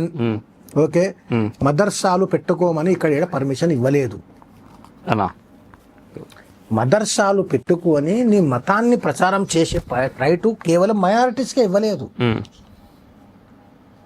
నువ్వు నీ స్కూల్లో భగవద్గీత చెప్పకపోతే constitution తప్పేడవుతుంది. Bhagavad Gita నీ స్కూల్లో నీకు చెప్పొద్దని ఎవరైనా చెప్పిర్రా? చట్టంలో ఎక్కడైనా ఉందా భగవద్గీత పెట్టద్దని? ఏదన్నా సో ఈ ఆర్టికల్స్ గురించి మనం కొంతమేర మాట్లాడుతున్నాం, రైట్? అండ్ రాజ్యాంగం ప్రజలకి దూరం చేసిరా లేకపోతే అండ్ వన్ మోర్ థింగ్, మైనార్టీల గురించి కూడా మీరు ఇంతకుముందు ఎవరు మైనార్టీలు ఏందని ముచ్చట చెప్పారు. అట్ ది సేమ్ టైం ఈ రోజు ఒకసారి సెన్సెస్ పూర్తి స్థాయిలో వస్తే ఇంకెన్ని చోట్ల హిందువులు మైనార్టీలు అవుతారు, వాళ్ళ హక్కులు మైనార్టీలుగా ఎట్లా కాపాడుకోవాలి అనేటటువంటి ముచ్చట కూడా చెప్తున్నారు. నిజంగా ఇవన్నిటిని చూస్తూ ఉంటే అంటే మీరు లా చదివినప్పటి నుంచి ఇప్పటిదాకా అనేక మార్పులు జరిగినాయి. అండ్ ఈరోజు ఇమీడియట్గా ఏదైనా ఒకటి మన రాజ్యాంగంలో అంటే అనేకసార్లు సవరణలు వచ్చినాయి. బేసిక్గా చెప్పాలంటే సెక్యులరిజం అనేది రాజ్యాంగం పుట్టినప్పుడు సెక్యులరిజం అనే ముచ్చటనే లేదు, తర్వాత తీసుకొచ్చి దాన్ని పెట్టారు. ఈరోజు ఇమీడియట్గా రాజ్యాంగంలో ఏదైనా ఇది ఉంటే బాగుంటుంది ఈ దేశ రక్షణ కోసం, ముఖ్యంగా ఈ దేశ రక్షణ కోసం ఒక్కటి ఏదైనా సవరణ చేస్తే బాగుంటుంది అని అనుకుంటే ఏది చేయాలనుకుంటారు మీరు? ఓటు వేయని వారి సిటిజన్షిప్ తీసేయాలి.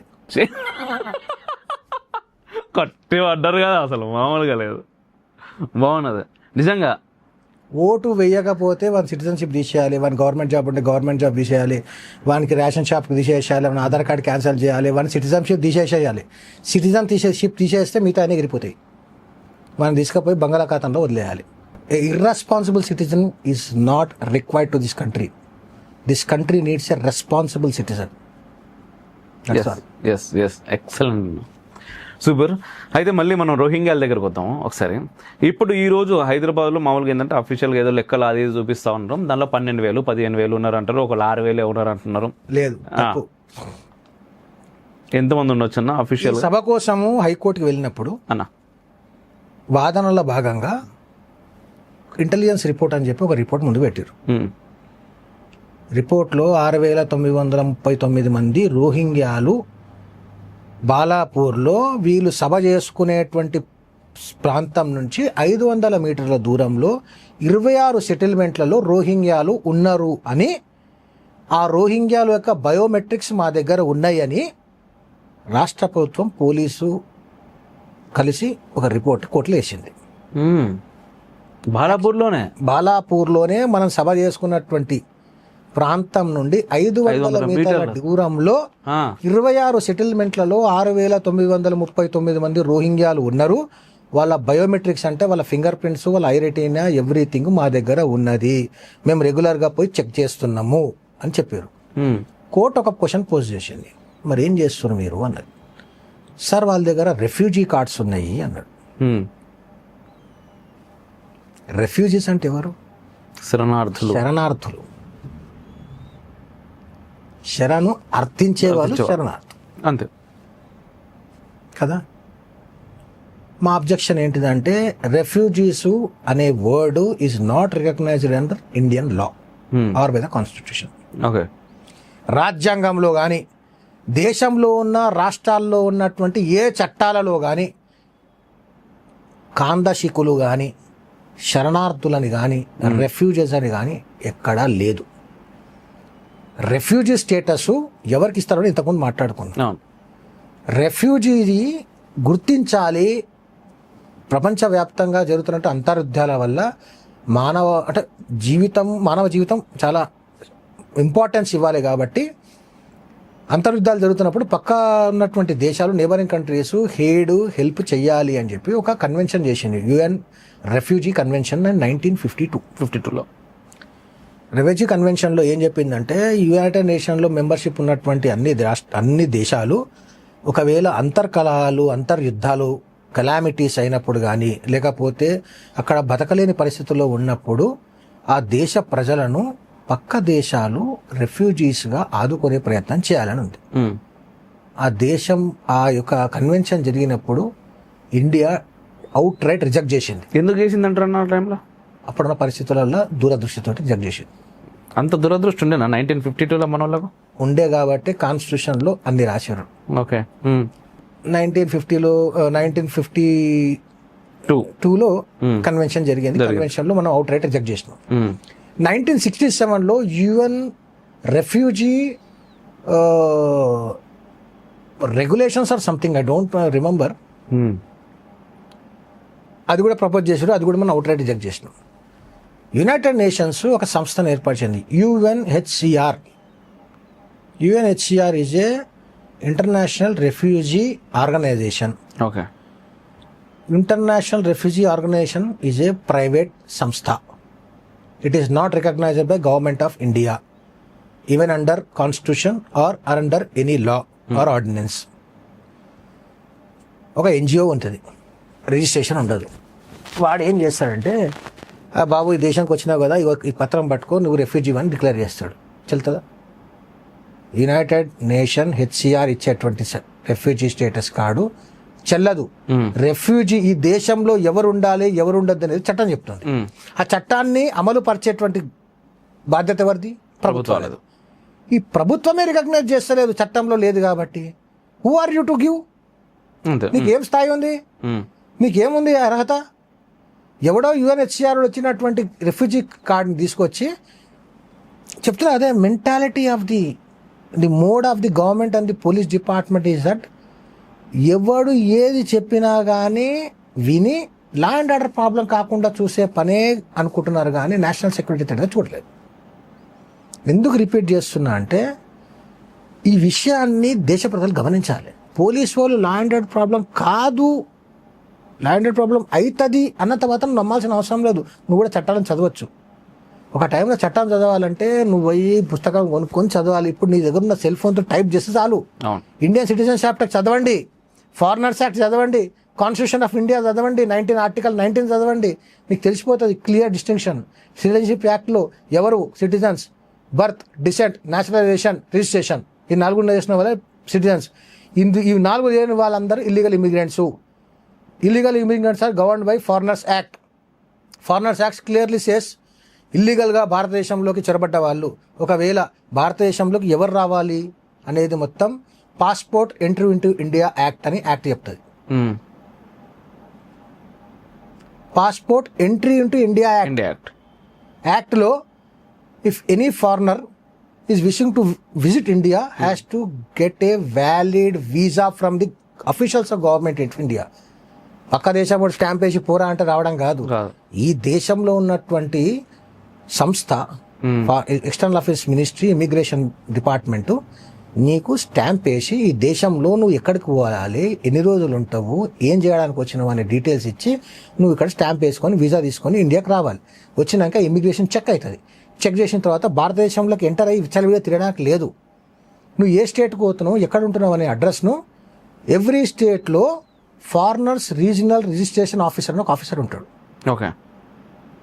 నువ్వు పోయి వాళ్ళ దగ్గర రిపోర్ట్ చేయాలి, నీ అడ్రస్ చెప్పాలి, నువ్వు ఎవరు దిగుంటారో చెప్పాలి, ఎమర్జెన్సీ అయితే ఎవరిని కాంటాక్ట్ చెప్పాలి, ఇండియాలో ఎవరిని కాంటాక్ట్ చేయాలి, ఫారెన్లో ఎవరిని కాంటాక్ట్ చేయాలి, నీ దేశంలో ఎవరిని కాంటాక్ట్ చేయాలి చెప్పాలి, నువ్వు ఎక్కడెక్కడ తిరుగుతున్నావో చెప్పాలి.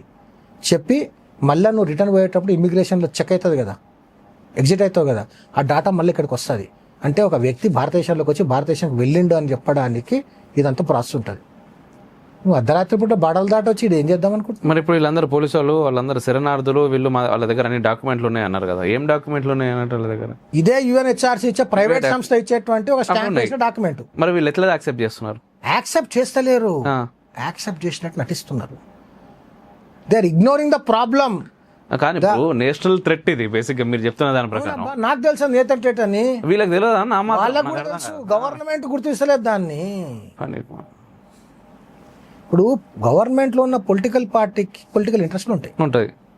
పొలిటికల్ ఇంట్రెస్ట్ని కాపాడుకోకుండా కేవలం గవర్నమెంట్ను మాత్రమే నడపాలి, ఈ రాష్ట్రాన్ని అభివృద్ధి పరచాలి, ఈ రాష్ట్రంలో ఎటువంటి నేషనల్ సెక్యూరిటీ థ్రెట్లు కానీ రాష్ట్రానికి ఎటువంటి ఇబ్బందులు కలగకుండా చూసుకోవాలన్న ఉద్దేశంతో వచ్చి ఉంటే అది ఎప్పుడు పవర్ దాకా రాకపోతుండే. ఇప్పుడు ఎవరిది? ఇప్పుడు స్టేట్ గవర్నమెంట్ ప్రాబ్లమా, సెంట్రల్ గవర్నమెంట్ ప్రాబ్లమా? డెసిషన్స్ ఢిల్లీలో జరిగిన ఇంప్లిమెంటేషన్ గ్రౌండ్లో జరగాలి. ఢిల్లీలో డిసిజన్ తీసుకున్న వాళ్ళు వచ్చి గ్రౌండ్ లో పనిచేయరు కదా. ఎందుకంటే హైదరాబాద్ అనేది బేసిక్ గా ఏదో బార్డర్ లో లేదు. నాట్ ఓన్లీ హైదరాబాద్, బట్ ఏంటంటే ఈ రోజు ఇప్పుడు అటు శ్రీకాకుళంలో కూడా ఈ మధ్య కాలంలో రోహింగ్యా, నేను ఒక వీడియో చూపిస్తాను ప్లీజ్ డైరెక్ట్లీ. దిస్ ఇస్ అంటే పోలీస్ వాళ్ళు గుడ్డిగా నటిస్తుర్రా, గవర్నమెంట్ కు పోలీస్ వాళ్ళు చెప్తలేరా, ఇదంతా మరి అందరి కాన్స్పిరసీతో జరుగుతున్నదా, మరి తప్పు ఎవరిది అనేది I leave it to the public viewers. ఎందుకంటే I'm not here to judge people, I'm here to enlighten people అంతే. ఓకే, సౌండ్ పెడుతున్నా. हैदराबाद के बालापुर इलाके की रॉयल कॉलोनी में मुकीम रोहिंग्या मुसलमानों को मुश्किलात का सामना करना पड़ रहा है। मुतासिर अफराद का कहना है कि कुछ तंजीमों की जानिब से उन पर दबाव और हरासनी की जा रही है ताकि उन्हें जबरदस्ती इलाका छोड़ने पर मजबूर किया जा सके। रोहिंग्या बरादरी का वाज़ेह कहना है कि वो UNHRC के जारी करदा मुस्तनद कार्ड्स के हामिल है जो उन्हें हिंदुस्तान में कानूनी तौर पर रहने की इजाजत देते हैं। उन्होंने ये भी कहा है कि वो ना बांग्लादेशी है और ना ही गैर कानूनी, बल्कि पिछले 9 सालों से हैदराबाद में मेहनत मजदूरी करके अपनी जिंदगी गुजार रहे हैं। లోకల్ టీవీ ఛానల్స్ డైరెక్ట్గా పోయి రోహింగ్యాల కాలనీస్లో వీడియో రికార్డ్ చేసి వీళ్ళు దయనీయ పరిస్థితుల్లో ఉన్నారు, వీళ్ళను ఇక్కడి నుంచి వెళ్ళగొట్టే ప్రయత్నాలు జరుగుతున్నాయి, వీళ్ళ దగ్గర UNHRC ఇచ్చినటువంటి కార్డులు ఉన్నాయి, వాళ్ళు నాజాయజ్ కాదు జాయస్, వాళ్ళు ఇల్లీగల్స్ కాదు లీగల్సే, వాళ్ళు ఏం బంగ్లాదేశీలు కాదు కాదు లీగల్ అట. 9 ఏళ్ళ నుంచి ఇక్కడనే ఉంటున్నాం. అరే మేము వేల సంవత్సరాల నుంచి ఉన్నాం కదా బాయ్, మాకు తప్ప ఎవరికి రైట్ ఉంటుంది ఇక్కడ. అంటే the perception of thinking should change. నువ్వు ఆలోచించే విధానం మారాలా. చట్టాలు అవే ఉన్నాయి, నువ్వు ఆలోచించే విధానం మారతలేదు. ఆర్టికల్స్ అవే చెప్తున్నాయి, నువ్వు ఆలోచించే విధానం మారతలేవు. చదువుతలేవు. ఫస్ట్ చదువు, ఆలోచించు. అంబేద్కర్ చెప్పిండుగా, ఎడ్యుకేట్, ఎన్లైటన్ అండ్ ఫైట్ అని. అంబేద్కర్ చెప్పిన మాటనన్నా వినండి బాబు. చదువు, తెలుసుకో, పోరాడు హక్కుల కోసం. ఈ భారతీయ హక్కుల కోసం పోరాడాల్సిన సమయము. We're sitting on a time bomb, ticking time bomb. ఎప్పుడు పేలుతుందో తెలియదు. ఇప్పుడు బేసిక్గా మీరు ఎంతోమంది అడ్వకేట్స్ని కలుస్తూ ఉంటారు. మీ పనే అది, రోజు జడ్జిలను కలుస్తారు, అడ్వకేట్లను కలుస్తారు, కేసులు చూస్తూ ఉంటాం. అండ్ ఈరోజు ఎంతోమంది పిల్లలు నెక్స్ట్ LLB చదువుదాము, మనం అడ్వకేట్ అవుదామని అంటే అవుతా ఉన్నారు కొంతమేర. నేను వాళ్ళతో మాట్లాడుతూ ఉంటాను. వాళ్ళందరికీ మీరు ఏమైనా చెప్పాలి అంటే ఏం చెప్తారు? Advocates are social engineers. Okay, engineer బిల్డింగ్లు కట్టినట్టు అడ్వకేట్ సొసైటీ బిల్డ్ చేయాలి. సొసైటీ బిల్డ్ చేయడానికంటే ఆల్రెడీ ఎగ్జిస్టింగ్ సొసైటీలో వాళ్ళ హక్కులు, బాధ్యతలు కూడా చెప్పాలి. చట్టాల గురించి అవగాహన కలిగించే ప్రయత్నం చేయాలి. కేవలం కోర్టులకై కేసులు వేసి డబ్బులు సంపాదించడం అది జీవనోపాధి. As a social engineer, advocate has got lot more role to play. That is my interpretation. Yes. ఇప్పుడు ఫైనల్గా ఈ బాలాపూర్ దగ్గరలోనే 6,000 చిల్లర మంది రోహింగ్యాలు ఉన్నారు. అండ్ వాళ్ళందరి దగ్గర UNHRC సంథింగ్. ఇంట్రెస్టింగ్ విషయం, యు ఆర్ మిస్సింగ్ ఎవ్రీథింగ్. నేను ఎన్నిసార్లు నుంచి రోహింగ్యాల లెక్కనే చెప్పినా, బంగ్లాదేశ్లో లెక్క చెప్పలే. Okay, you are missing this point. నేను 1 hour నుంచి అబ్జర్వ్ చేస్తున్నా, whether you will get that point or not. ఇది నువ్వే కాదు, యావత్ భారతదేశం కూడా is missing it. I don't know whether the governments or the police people are having the account. But నేను గంట సేపటి నుంచి మాట్లాడినప్పుడు బంగ్లాదేశ్లో లెక్క అయిపోయినా, రోహింగ్యాల లెక్క అయిపోయినాను, బంగ్లాదేశ్లో లెక్క అయిపోయినా. ఎందుకంటే బంగ్లాదేశీల లెక్క పోలీస్ వాళ్ళు కోర్టులోనే చెప్పలే. వాళ్ళ దగ్గర ఉన్నాయా అసలు తెలియదు. ఓవరాల్గా ఓన్లీ భాగ్యనగర్లో ఎంతమంది ఉన్నారన్నారు రోహింగ్యాలు? లెక్కలు వాళ్ళు చెప్పి 1,00,000 మంది ఉంటారని నేను అంటున్నా. వాళ్ళ లెక్క ప్రకారం చెప్పలేము. చెప్పిర్రు 1,00,000 మంది ఉండొచ్చు. మీరు అంటున్నారు 1,00,000 మంది ఉండొచ్చు అని. అండ్ వన్ మోర్ థింగ్, లక్షలు కూడా కావచ్చు. ఈ సభ తర్వాత నాకు వచ్చిన ఫోన్స్, నాకు వచ్చిన మెసేజెస్లో దమ్మాయిగూడ ఏరియాలో ఉన్నారట, వరంగల్ జనగాంలో ఉన్నారట, కరీంనగర్లో ఉన్నారట బంగ్లాదేశీయులు. They have spread into the nation, infiltrating into every system. They will collapse the system unless we awake and stop. మీకు ఇంకో విషయం చెప్తా please. This is very crucial actually. I want to show you one thing. ఇది ట్విట్టర్లో వచ్చినటువంటి news.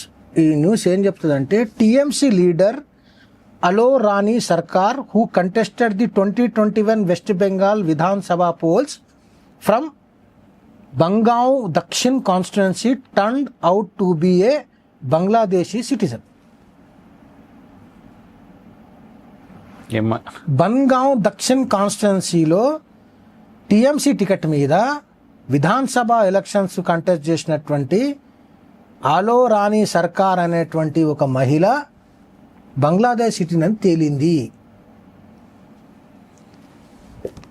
వాడు నీ దేశంలోకి వచ్చి నీ అన్నం తిని నీ వనరులు కొలగొట్టి నీ పేద భారతీయుల యొక్క ఉపాధిని కొలగొట్టడమే కాదు, డెమోక్రటిక్ ప్రాసెస్లో ఎలక్షన్లో కంటెస్ట్ చేసి విన్ అయ్యి గవర్నమెంట్లోకి పోయి నిన్ను రూల్ చేసేటువంటి ప్లాన్లో ఉన్నాడు.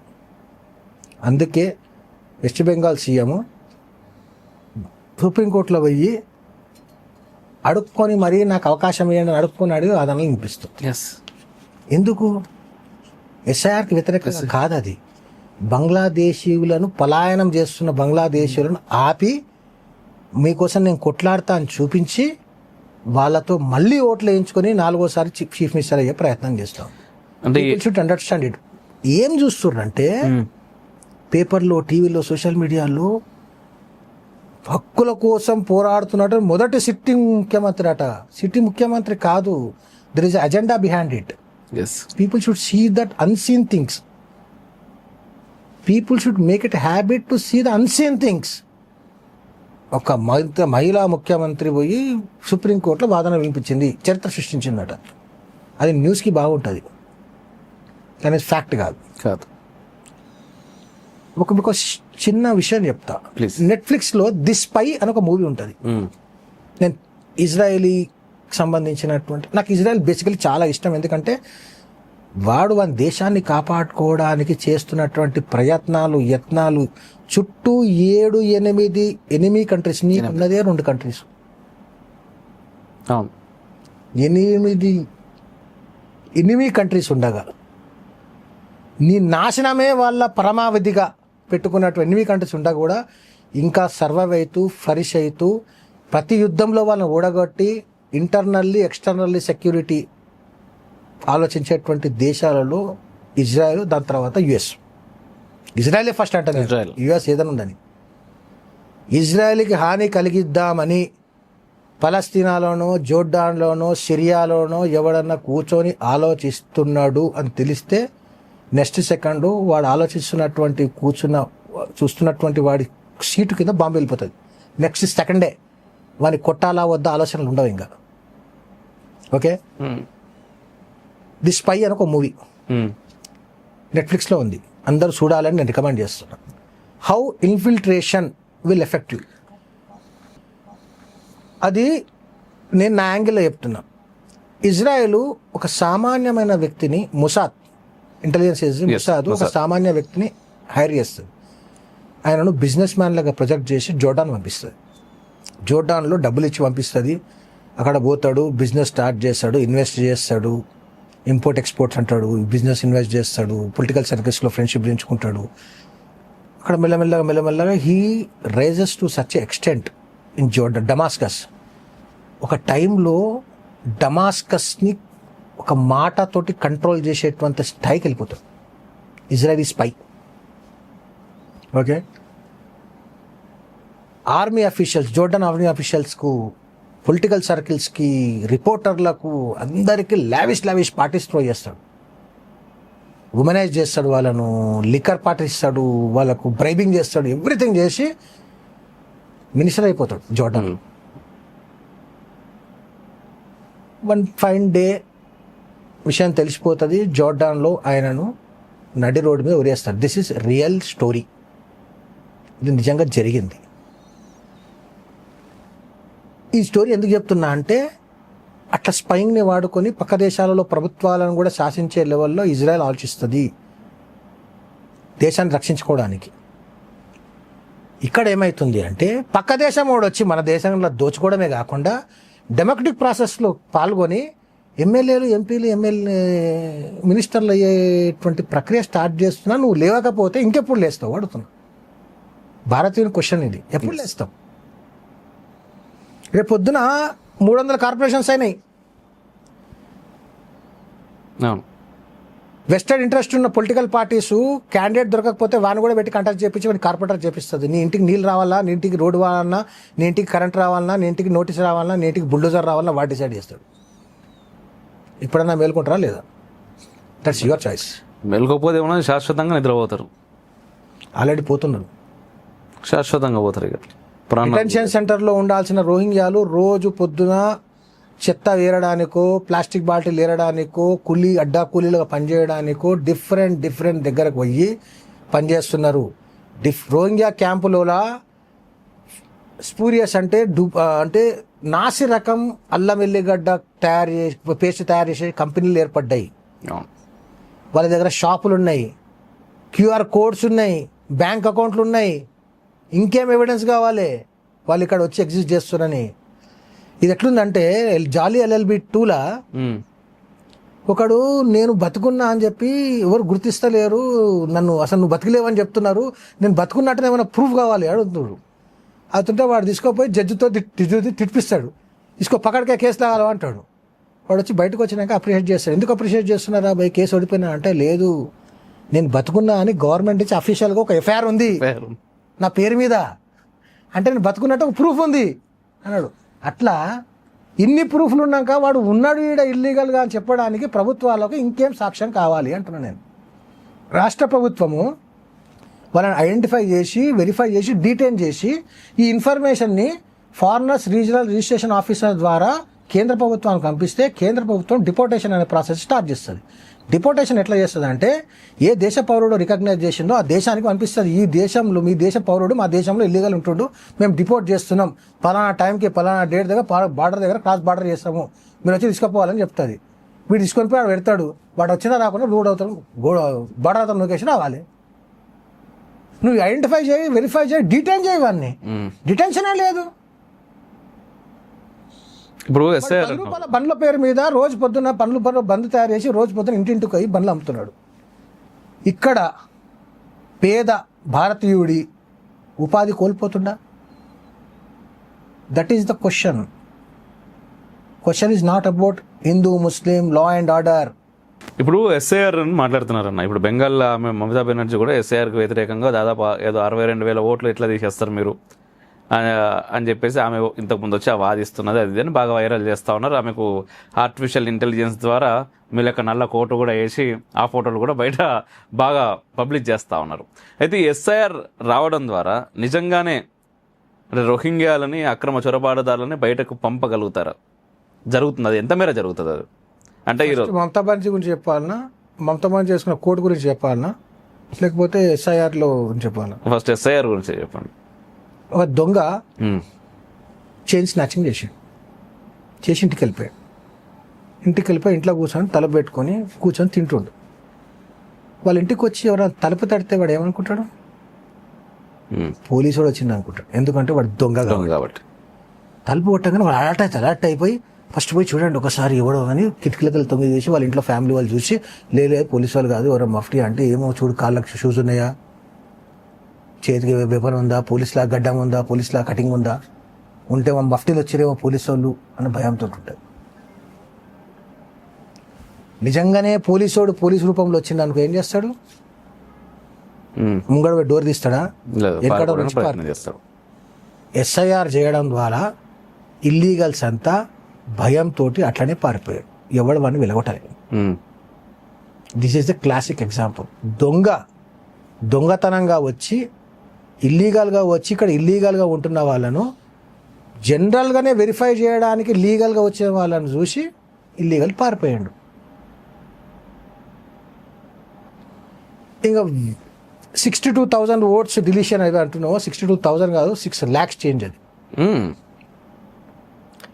6 lakhs చేంజ్లో ఐదర్ రిలేషన్ మ్యాచ్ కాలేదు, ఐదర్ వాళ్ళ ఫాదర్స్ నేమ్ మ్యాచ్ కాలేదు, ఐదర్ వాళ్ళ అడ్రస్ మ్యాచ్ కాలేదు, ఐదర్ వాళ్ళ ఏజ్ మ్యాచ్ కాలేదు, ఆర్ వాళ్ళ రిలేషన్షిప్ మ్యాచ్ కాలేదు, లాస్ట్కి వాడు ఇండియన్ అని కూడా మ్యాచ్ కాలేదు. 6 lakhs డొమైసిల్ సర్టిఫికేట్ అని ఉండాలి, అంటే you belong to this country అని. ఎందుకంటే బెంగాల్లో కూడా there was large scale of migration during 1971 war కదా.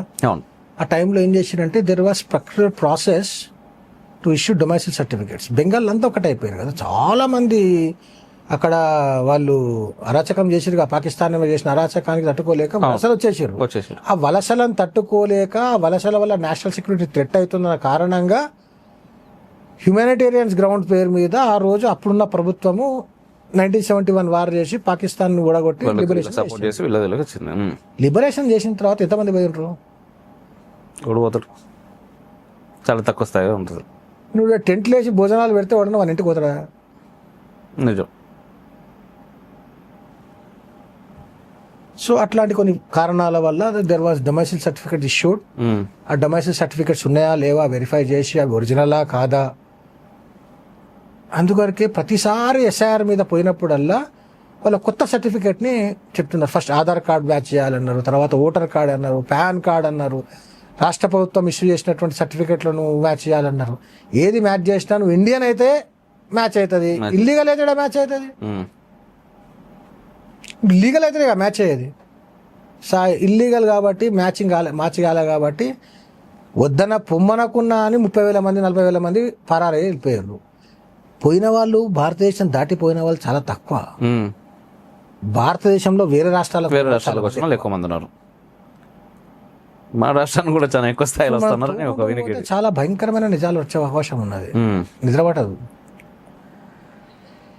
నీ ఇంటి బయట ఒక వ్యక్తి గన్ను పట్టుకొని నిలబడి ఉన్నాడు, వాడు లీగల్ అయితే బాగుంటుందా ఇల్లీగల్ అయితే బాగుంటుందా? లీగల్ అయితేనే బాగుంటుంది. మీరు కూడా చెప్పారు కామెంట్లల్లో, మీకోసమే చెప్తున్నాడు అన్న అప్పటి నుంచి అన్ని. Okay, yes. ఎందుకు కంపల్సరీ లీగల్ ఇల్లీగల్ అంటే ఈ దేశ చట్టాలు చెప్తున్నాయిగా ఓపెన్గా, ఇక్కడ లీగల్కే రైట్ ఉందిరా ఇల్లీగల్కే రైట్ లేదని. నేను సభలో చెప్పడం కూడా అదే, మేము లీగల్ మాకే రైట్, ఎస్, మీరు ఇల్లీగల్ మీకు రైట్స్ లేవు అని కదా. ఎస్. ఈ ప్రయత్నం అంతా ఏంటంటే జనాలను మేల్కొల్పి, ఈ మేల్కొల్పిన జనాలందరూ ప్రభుత్వాల మీద ఒత్తిడి తీసుకురావాలి. వాళ్ళు ఐడెంటిఫై చేసి డిటైన్ చేసి పెడితే సెంట్రల్ గవర్నమెంట్ డిపోర్టేషన్ ప్రాసెస్ చేస్తుంది. అంతేగాని సెంట్రల్ గవర్నమెంటే అన్ని చేయాలంటే స్టేట్ గవర్నమెంట్ దేనికి? ఇది ఫెడరల్ స్ట్రక్చర్, స్టేట్ గవర్నమెంట్ మీద కోర్స్ చేయలేరు. ఇప్పుడు పాకిస్తాన్, ఇప్పుడు టీఎంసీ గవర్నమెంట్ ఉంది వెస్ట్ బెంగాల్. వెస్ట్ బెంగాల్లో గవర్నమెంట్ గత 7-8 సంవత్సరాల నుంచి బంగ్లాదేశ్కు బార్డర్ అయినటువంటి ఏరియాను ఫెన్సింగ్ చేయడానికి ల్యాండ్ అడుగుతుంది బిఎస్ఎఫ్. నోటీసులు ఇచ్చి రిమైండర్లు ఇచ్చి కంపెన్సేషన్ ఆఫర్ చేసి ఆల్టర్నేటివ్ ల్యాండ్స్ ఆఫర్ చేసి నా పడి ఇవ్వకపోయేసరికి లాస్ట్కి సుప్రీంకోర్టుకు పోతే సుప్రీంకోర్టు అడిగిన ప్రశ్నకు వాళ్ళకి సమాధానం లేదు. What is making you not to allot the land అని ఆన్సర్ లేకపోయేసరికి వాళ్ళకు ఇబ్బందికర పరిస్థితుల్లో ఉన్నారు. ఇక్కడ ఎస్ఆర్ స్టార్ట్ అయింది. ఇక్కడ ఒకసారి నువ్వు ఫెన్సింగ్ చేసినావంటే ఇన్ఫిల్ట్రేషన్ అయిపోతుంది. 99% ఆపచ్చు కదా. ఎస్ఐఆర్ చేయడం వల్ల ఉన్నోళ్ళు పోతున్నారు. అందుకు సుప్రీంకోర్టుకు పోయిందే కానీ వాళ్ళ ఇంటి మీద, అభిషేక్ బెనర్జీ మీద, తర్వాత ఆమె నమ్ముకున్నటువంటి ఆ సంస్థ, మేనేజ్మెంట్ సంస్థ మీద ఈడీ దాడులు అయినప్పుడు సుప్రీంకోర్టుకు పోయి మమతా బెనర్జీ అన్నాడు వాదించలే. అది ఇల్లీగల్స్ని కాపాడే ప్రయత్నం, లీగల్స్ని కాదు. ఆమె కోర్టు వేసుకొని సుప్రీంకోర్టుకు వెయ్యింది కేవలం ఇల్లీగల్స్ని కాపాడడానికే, లీగల్స్ని కాదు. ఇప్పుడైనా మేలుకోండి, నీ భారతీయుడే ఇల్లీగల్ని కాపాడుకోవడానికి కోర్టు దాకా పోతున్నాడు. మీరు మిమ్మల్ని కాపాడుకోతే ఎవడు కాపాడలేడు. అట్లీస్ట్ ఇంటి నుంచి అన్న బయటకు రావాలి, మనం కాపాడుకోవాలి. మేలుకోండి, కేవలం భారతదేశంలో మాత్రమే వచ్చిన వానికి ఇస్తరేసి ఆయనకి ఫుడ్ పెట్టి, బెడ్ పెట్టి, హెడ్ మీద షెడ్ పెట్టి పోషిస్తున్నారు. చైనాకు 14 దేశాలు బార్డరింగ్ స్టేట్స్ ఉన్నాయి. ఒక్కడు కూడా చైనాలో కూడా అనుకోడు. ఎందుకంటే వాడు బార్డర్ ఎంటర్ కాగానే ఫస్ట్ ఫైర్ చేస్తాడని, తర్వాత పోయి ఐడెంటిటీ చెక్ చేస్తాడు, ఇది చైనీసా పక్క దేశం కూడా చూసి అవతల లొకేషన్ వెళ్ళిపోతాడు. సౌత్ కొరియా నార్త్ కొరియా కోమన్, North Korea South Korea common ఆడుకునే ఉన్నాయిగా. ఇట్లా బార్డర్ దాటితే ఫస్ట్ కాల్ చేస్తాడు, తర్వాత వెరిఫై చేస్తాడు. రష్యాలకు నీ ఆచూకీ దొరకదు. మానవత్వం is good at its place, కానీ దేశం ముఖ్యం. భారత్ లాగా ఉండాలంటే భారత్లో భారతీయులే ఉండాలి. అక్రమ చొరబాటుదారులు ఉంటే భారత్లా ఉండదు. ఇప్పటికే మనం చాలా కోల్పోయినాం ల్యాండ్ రూపంలో. ఇప్పటికే మనం సోయి లేకుండా స్లంబర్లో ఉండడం వల్ల చాలా విషయాల్లో వెనుకబడిపోతున్నాం. పాపులేషన్ వైజ్ కూడా చాలా విషయాలు పోతున్నాం.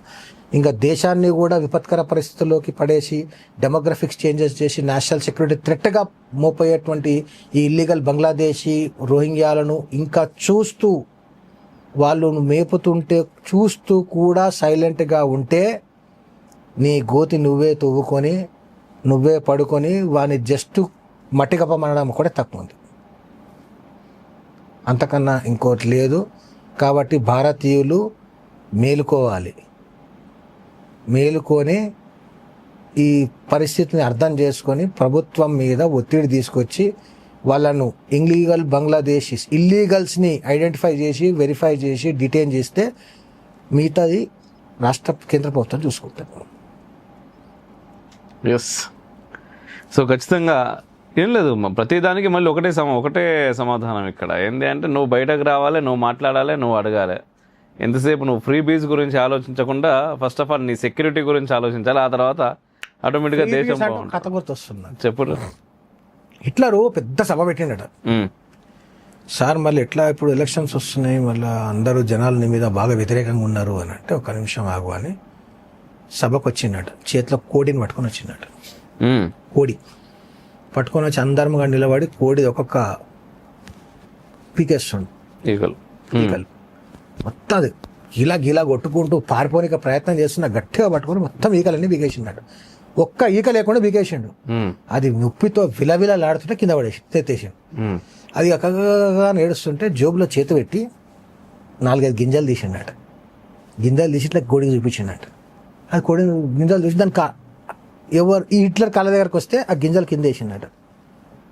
అది నొప్పిని మర్చిపోయి అది పీకింది కూడా మర్చిపోయి దానాల కోసం వాడి కాళ్ళ దగ్గరకు పోయి దానాలు తింటుందట.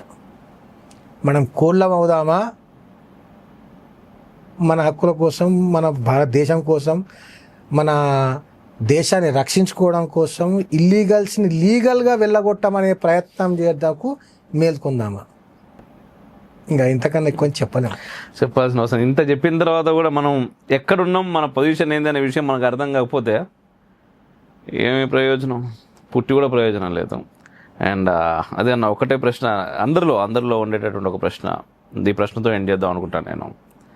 యాక్చువల్గా చాలా ప్రశ్నలు ఉన్నాయి ఇంకా, బట్ ఏంటంటే దీనికి కన్ఫైన్ అవుదాం అనేటటువంటి ఒక భావనతో ఈ ఎపిసోడ్లో ఈ ప్రశ్నతో ఎండ్ చేద్దాం అనుకుంటున్నాను. ఖచ్చితంగా నెక్స్ట్ ఎపిసోడ్స్ చేయాలి. చాలా ఉంది. అండ్ సెక్యులరిజం అనేటటువంటిది ఈరోజు ఇప్పుడున్నటువంటి మీరిచ్చే నిర్వచనం ఏంటి అనేది ఒకటి, అండ్ ఈరోజు స్టిల్ రాజ్యాంగంలో ఉండాల్సినటువంటి అవసరం ఎంతున్నది అనేటటువంటిది 2, అండ్ ప్రజలు సెక్యులరిజంని ఏ విధంగా అర్థం చేసుకోవాలి అనేది 3. సెక్యులరిజం మీనింగ్ ఏంటంటే సర్వమత సమభావన.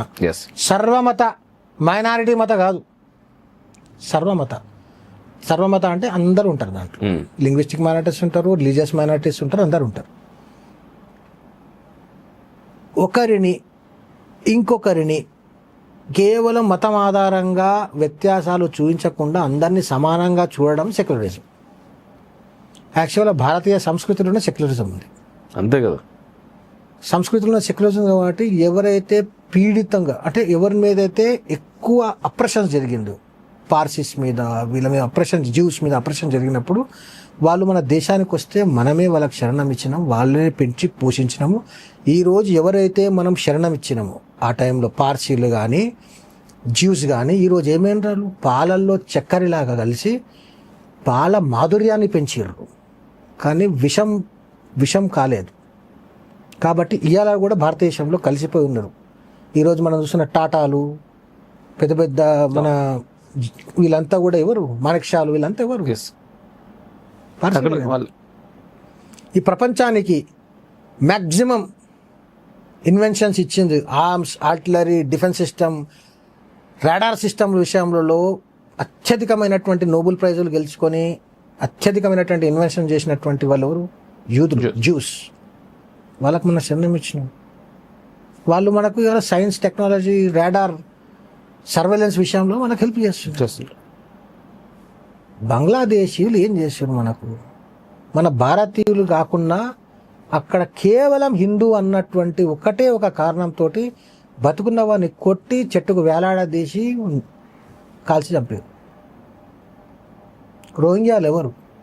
రోహింగ్యాలు అనేటువంటి వారు ఒక జాతి, బర్మా అడవులలో ఉండేటువంటి ఈ జాతి కేవలం అరాచకాలు చేసి దౌర్జన్యాలు చేయడం స్టార్ట్ చేస్తే శాంతియుతమైనటువంటి మతమైనటువంటి బౌద్ధులు వాళ్ళు బతకడం కోసం వీళ్ళు ఉండొద్దు అని శాంతిని మాత్రమే నమ్ముకున్న బౌద్ధులు కత్తులు బట్టి వాళ్ళను నరకడం స్టార్ట్ చేస్తే పారిపోయి వాళ్ళు. ఎక్కడి నుంచి వాళ్ళ కాంట్రిబ్యూషన్స్ ఏంటివి దేశానికి? సున్నా. మైనస్ ఉన్నాయిలేండి చాలా. అంటే సున్నా కాంట్రిబ్యూషన్స్, పైగా పబ్లిక్ ఎక్స్చెకర్కు, పబ్లిక్ మనీకి భారం. ఎస్.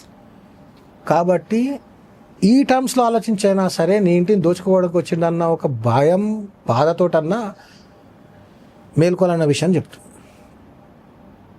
కానీ ఈ ఫైట్ ఇదంటూ చూసినా, this is not a one day fight. ఇంతకుముందు చెప్పిన ఇది కంటిన్యూస్ స్ట్రగల్.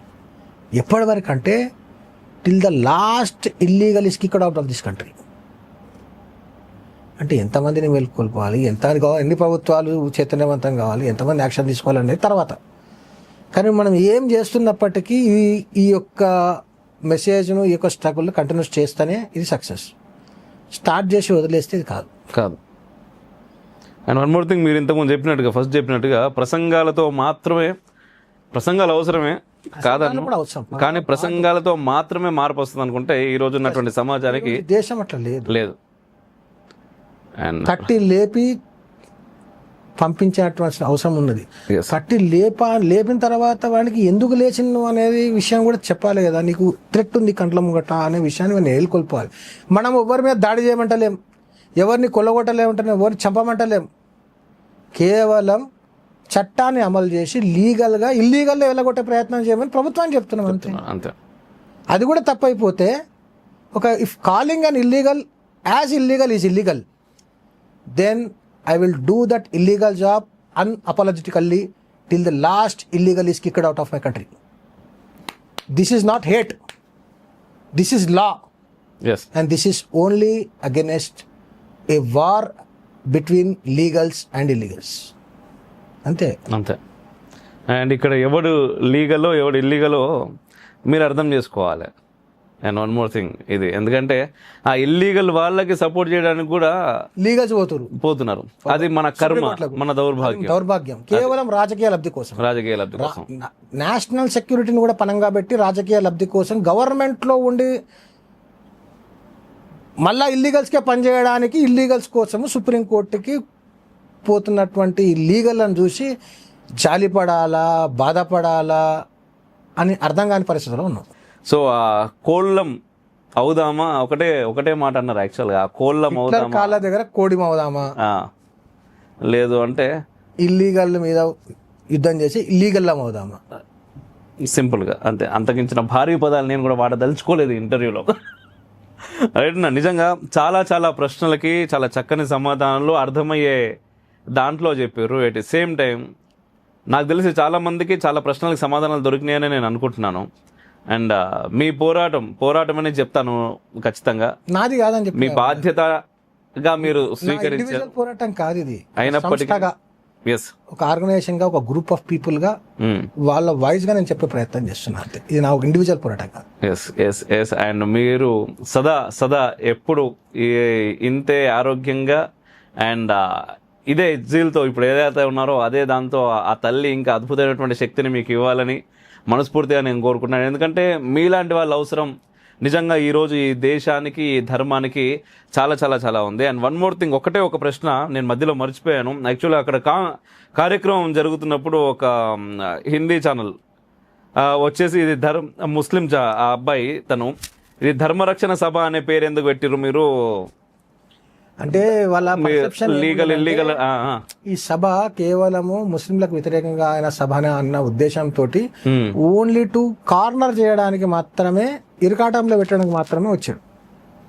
ఆయన వేసిన ప్రశ్న, మరి ఈ సభ ఉద్దేశం ఏంది, ఇది ముస్లింలకు వ్యతిరేకమైన సభ, కేవలం హిందువులే కనిపిస్తున్నా అన్నాడు. కాదు, ఇండియన్స్ సభ అని చెప్పిన. ఇండియన్ సభ. ఇండియన్ సభ అయితే మరి మీరు ధర్మరక్షా సభ ఎందుకు పెట్టారు, దేశరక్షా సభ ఎందుకు పెట్టలేరు అడిగితే, ధర్మం అంటే డ్యూటీ. ఒక ఇండియన్గా ఈ భారతదేశాన్ని ఇల్లీగల్స్ని కాపాడాల్సిన బాధ్యత లీగల్స్ అయిన ఇండియన్స్ యొక్క ధర్మం. కాబట్టి ధర్మ రక్షణ సభ అని పేరు పెట్టడం జరిగింది. ఈ సభ ఇప్పుడు మనం చేస్తున్నటువంటి పోరాటము, ఆరాటము, లేకపోతే ప్రయత్నము, this is not against any region, religion, caste, creed, sex, language. This only between legals and illegals అని మీరు చెప్పారు. అయితే ఇక్కడ ఆయన అడిగిన ప్రశ్న, ఎందుకంటే ఆయన అడిగిన దాంట్లో ఒకటి ఉంది ఏంటంటే, ఇక్కడ అందరూ హిందువులు ఉన్నారు కదా, మరి ముస్లిం లేరు, ముస్లింలకు వ్యతిరేకమైనటువంటి సభనా ఇది అని. కానీ ఫస్ట్ నుంచి చెప్తున్నది ఏంటి అంటే, ముఖ్యంగా రోహింగ్యాలు అండ్ అక్రమ చొరబాటుదారులు ఎవడొచ్చినా కూడా ఇక్కడ ఉండేటటువంటి భారతీయులందరికీ ప్రమాదం, తప్పు లేకుండా భారతీయులందరికీ ప్రమాదం. అయినప్పటికీ కేవలం ఒక వర్గపు సభ అని చెప్పేసి ఎందుకు చూస్తున్నారు? రెండవది, ఇది మాకు సంబంధం లేదు అనుకుంటున్నారా? మరి ఎందుకు అన్ని మతాల వాళ్ళు దీనికి ముందుకు రావట్లేదు మాట్లాడడానికి? రావాల్సిన అవసరం ఉన్నది కదా ఈరోజు. Invitation is open to all the people, all the Indians. Actually మేలుకొన్న ఇండియన్ మాత్రమే సభకు వచ్చిండు, మేలుకొని ఇండియన్ రాలేదు. సో మేలుకోవాల్సిన అవసరం ఉంది, తట్టి లేపాల్సిన అవసరం ఉన్నది. 150 కోట్ల మందిని లేపాలంటే 10,000 మంది సరిపోతారా? సరిపోరు. మినిమం 15 కోట్ల మంది కావాలి. ఏసన్నా, అండ్ చాలా చాలా చాలా ధన్యవాదాలు. అండ్ నిజంగా చాలా ప్రశ్నలకి చాలా సమాధానాలు చాలా చక్కగా విత్ ఎగ్జాంపుల్స్, ఏదో అట్టిపండు తీసి తొక్క తీసి నోట్లో పెడతారు అంటారు కదా, అంత క్లియర్గా అర్థమయ్యేటట్టు చెప్పారు. అండ్ నిజంగా మీరు చేస్తున్నటువంటి పని చాలా చాలా అద్భుతం.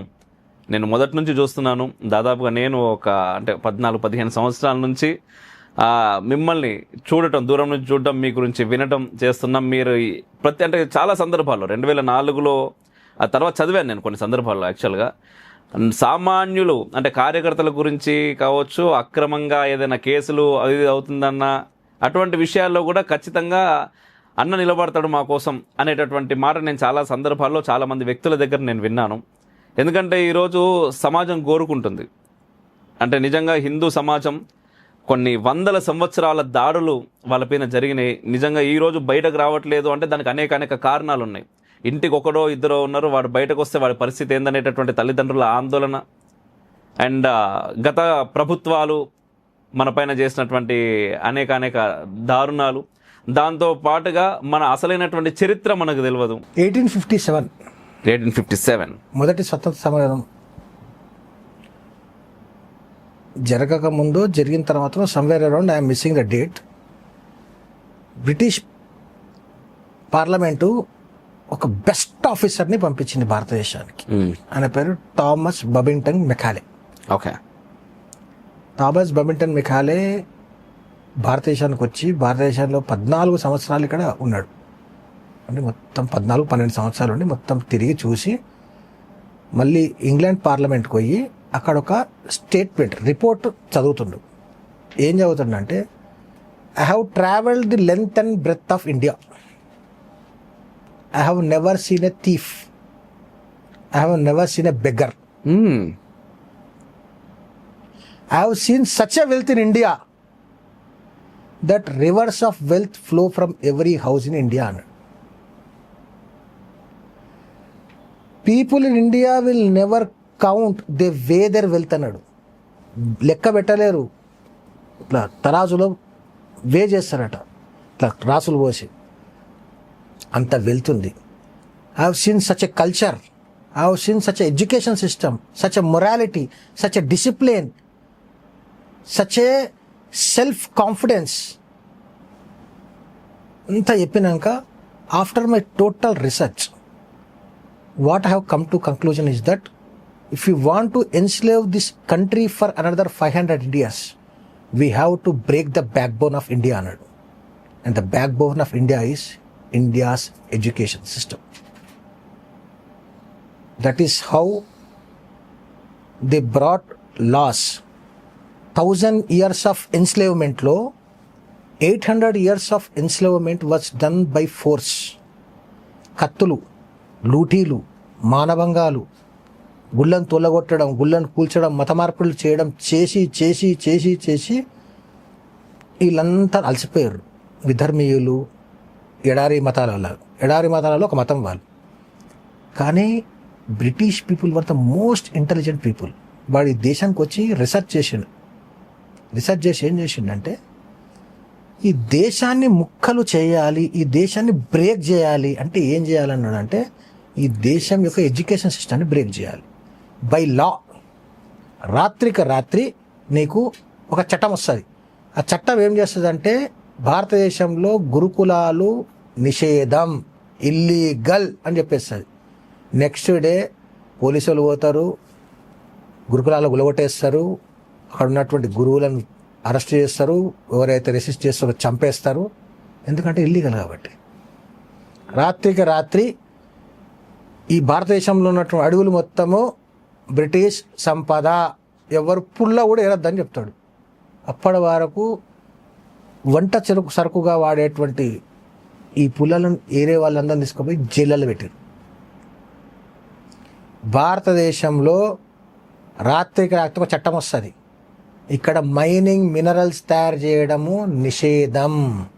ఇది కేవలం బ్రిటిష్ వారి సొత్తు. ఫైనెస్ట్ మెటల్ అంటే వేందల సంవత్సరాల పాటు కూడా ఎండకు, వానకు, వర్షానికి నాని మీకు రస్ట్ బటన్ ఐరన్ తయారు చేసే టెక్నాలజీ ఉన్నటువంటి టెక్నాలజీని వాడు రాత్రికి రాత్రి బ్యాన్ చేస్తాడు. నువ్వు మైనింగ్ చేయకుండా ఆపేస్తాడు. రాత్రికి రాత్రి నువ్వు సాల్ట్ ప్రొడక్షన్ చేయనీయడు. రాత్రికి రాత్రి నువ్వు వేల సంవత్సరాలుగా చేస్తున్న పనిని నిన్నుతో చేయనీయడు. రాత్రికి రాత్రి ఇక్కడ ఏం చేస్తాడు, బట్టలు నేయడం నిషేధం చేసేస్తాడు. అప్పలా ప్రసాద్జీ ఒక పాట పాడుతుంది.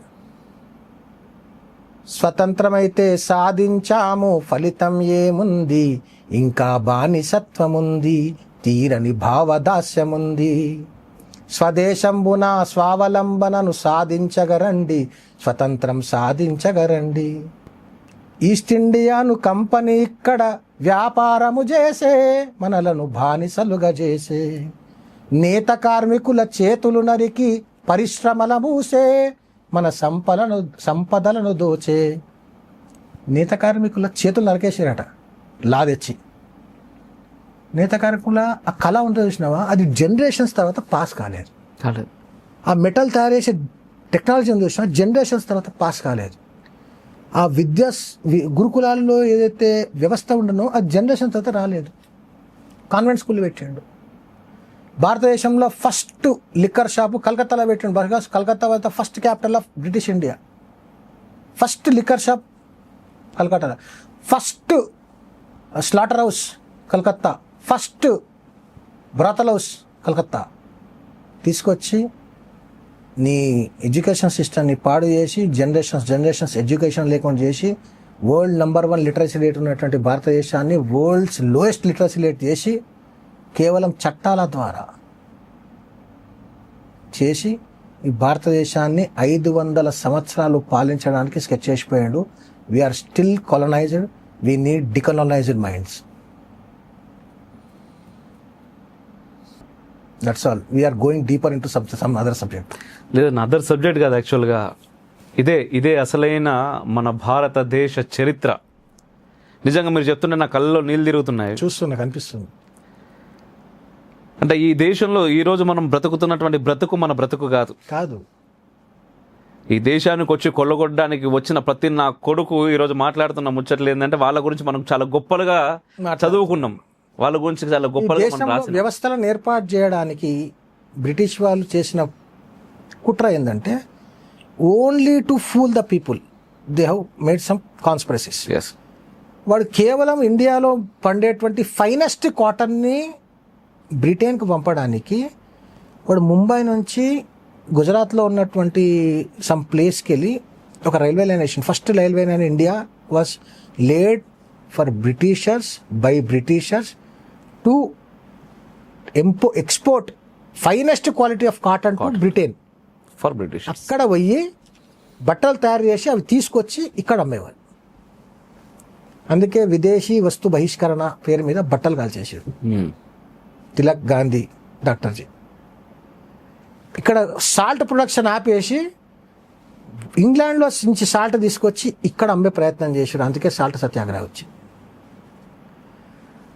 ఇక్కడ ఉన్నటువంటి వనరులను తీసుకొని పోయి అక్కడ తయారు చేసుకొని తీసుకొచ్చడం, ఇవన్నీ చేసుకుంటూ వచ్చి 1857 తర్వాత అసలు 1857 జరిగింది ఎట్లా, ఇంత కోఆర్డినేషన్, ఇంత మెటికులస్ ప్లానింగ్ ఎట్లా జరిగింది అని చెప్పేసి రీసెర్చ్ చేయడానికి వచ్చిన తర్వాత రీసెర్చ్ చేసి చెప్పేది ఏంటంటే, మనకు ఇన్ఫర్మేషన్ గుర్రాల ద్వారా మనిషి పోయి ఆ ఇన్ఫర్మేషన్ ఇచ్చి రావడానికి టైం పడుతుంది కాబట్టి ఏం చేయాలంటే టెలిగ్రాఫ్ సిస్టమ్ తీసుకొచ్చి,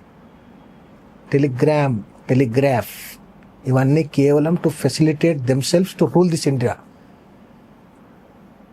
octroi, income tax, road tax, everything was introduced by British to rule this India for 500 years.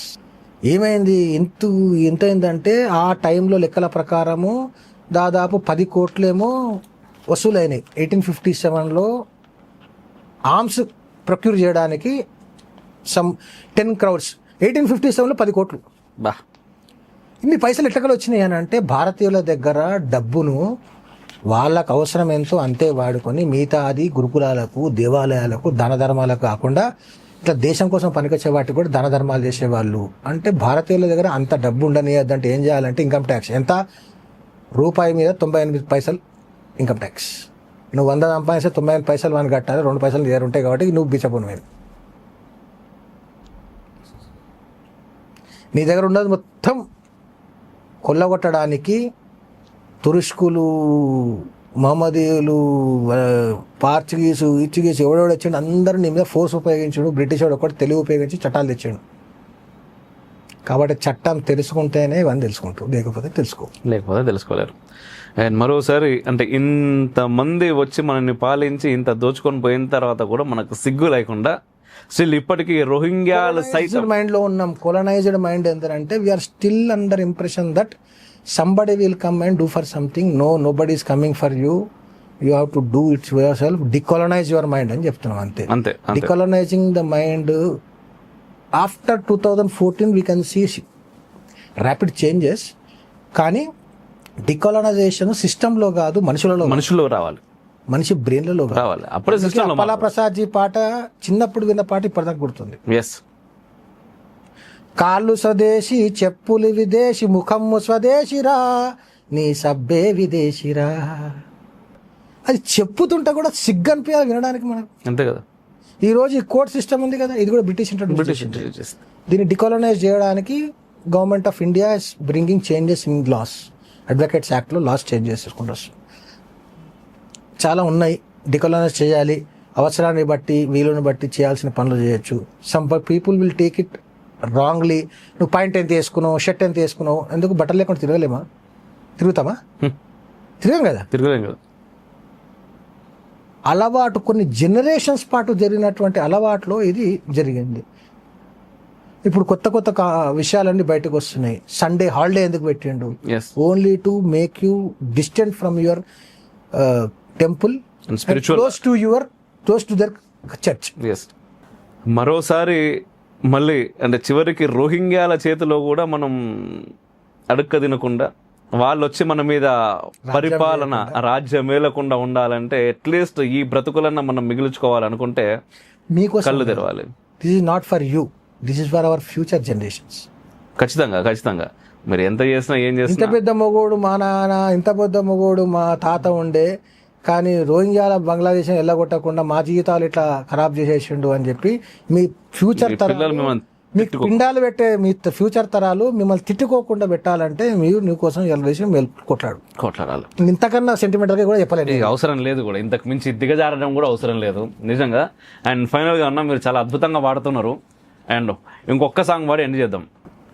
కోయి లాక్ కరే చతురాయి, करम का लेख मिटे नारे भाई, करम का లేఖ మిటే నారే భాయ్. ఇది కవి ప్రదీప్ అని. అన్నఫ్ రియాలిటీకి చాలా దగ్గరగా పాటలు రాస్తుంటాడు. ఆయన రాసిన పాటలలో ఈ పాట నాకు చాలా ఇష్టమైన పాట. నువ్వు ఎన్ని యుక్తులు కుయుక్తులు ఏం చేసినా సరే నీ కర్మలో ఏం రాసి ఉంటుందో అదే చేస్తుంటుంది. एक दिन इसी किस्मत के कारण वन को गए तेरा घोराई रे करम का లేఖ మిటే నారే భాయ్. మానవతారంలో వచ్చిన రాముడు కూడా కర్మానుసారం 14 సంవత్సరాలు జైలు పోయిండు రాముడు, భగవాన్ విష్ణువుడు. కాబట్టి నువ్వెంత నీ కర్మలో ఏం జరగాలో అదే జరుగుతుంది. నువ్వు ఎక్కువ తెలివిలు ప్రయోగించకు. నీ కర్మను ప్రకారం నువ్వు చేయాల్సిన పని చెయ్యి. వీడికి వచ్చినవి ఎందుకు?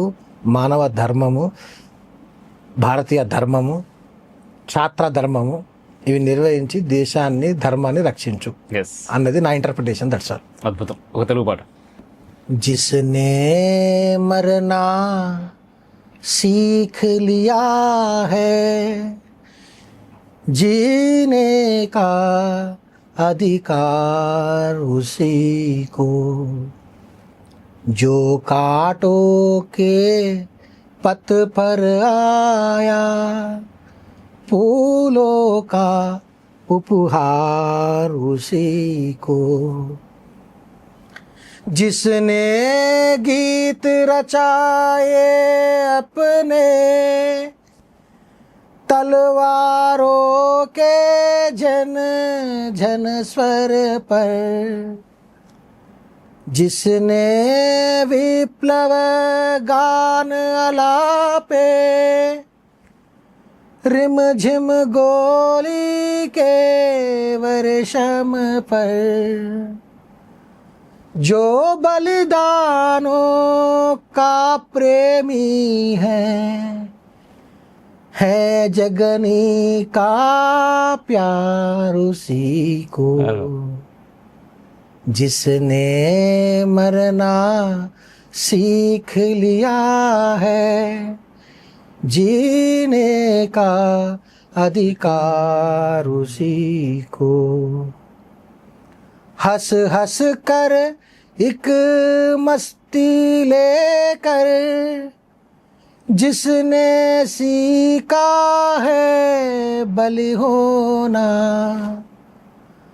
अपने पीड़ा पर मुस्काना औरों के कष्टों पर रोना जिसने सहना सीख लिया है संकट है त्योहार उसी को जिसने मरना सीख लिया है जीने का अधिकार उसी को दुर्गमत लख बीहड़ पत की जो न कभी भी रुका नहीं पर अगणित आघात सहा पर जिसने कभी भी झुका नहीं है झुका रहा है मस्तक अपना यह सारा संसार उसी को जिसने मरना सीख लिया है जीने का अधिकार उसी को जीने का अधिकार उसी को. మామూలు సాంగ్ కాదు ఇది. ఈ సాంగ్ బ్యాక్గ్రౌండ్లో ప్లే అవుతుంటే కేరళలో సంఘ కార్యంలో చేతులు కాళ్ళు సదానందం మాస్టర్ టైపు కాళ్ళు నరకబడి చేతులు నరకబడి విచక్షణ రహితంగా నరికి చంపబడ్డ వాళ్ళ ఫోటోలు రీల్ అవుతుంటాయి చూసినావా, నువ్వు తట్టుకోలేవు. కనీసం వాళ్ళు చేసిన బలిదానం కోసమన్నా మనం కొంచెం చిన్న ప్రయత్నం చేయాలన్న ఒక ప్రేరణ కలుగుతుంది. సంఘ గురించి ఫైనల్గా ఒక మాట చెప్పంటే ఏం చెప్తారు? సంఘం లేకపోతే ఈ దేశము ఇప్పుడున్న పరిస్థితుల్లో ఉండకపోతుంది.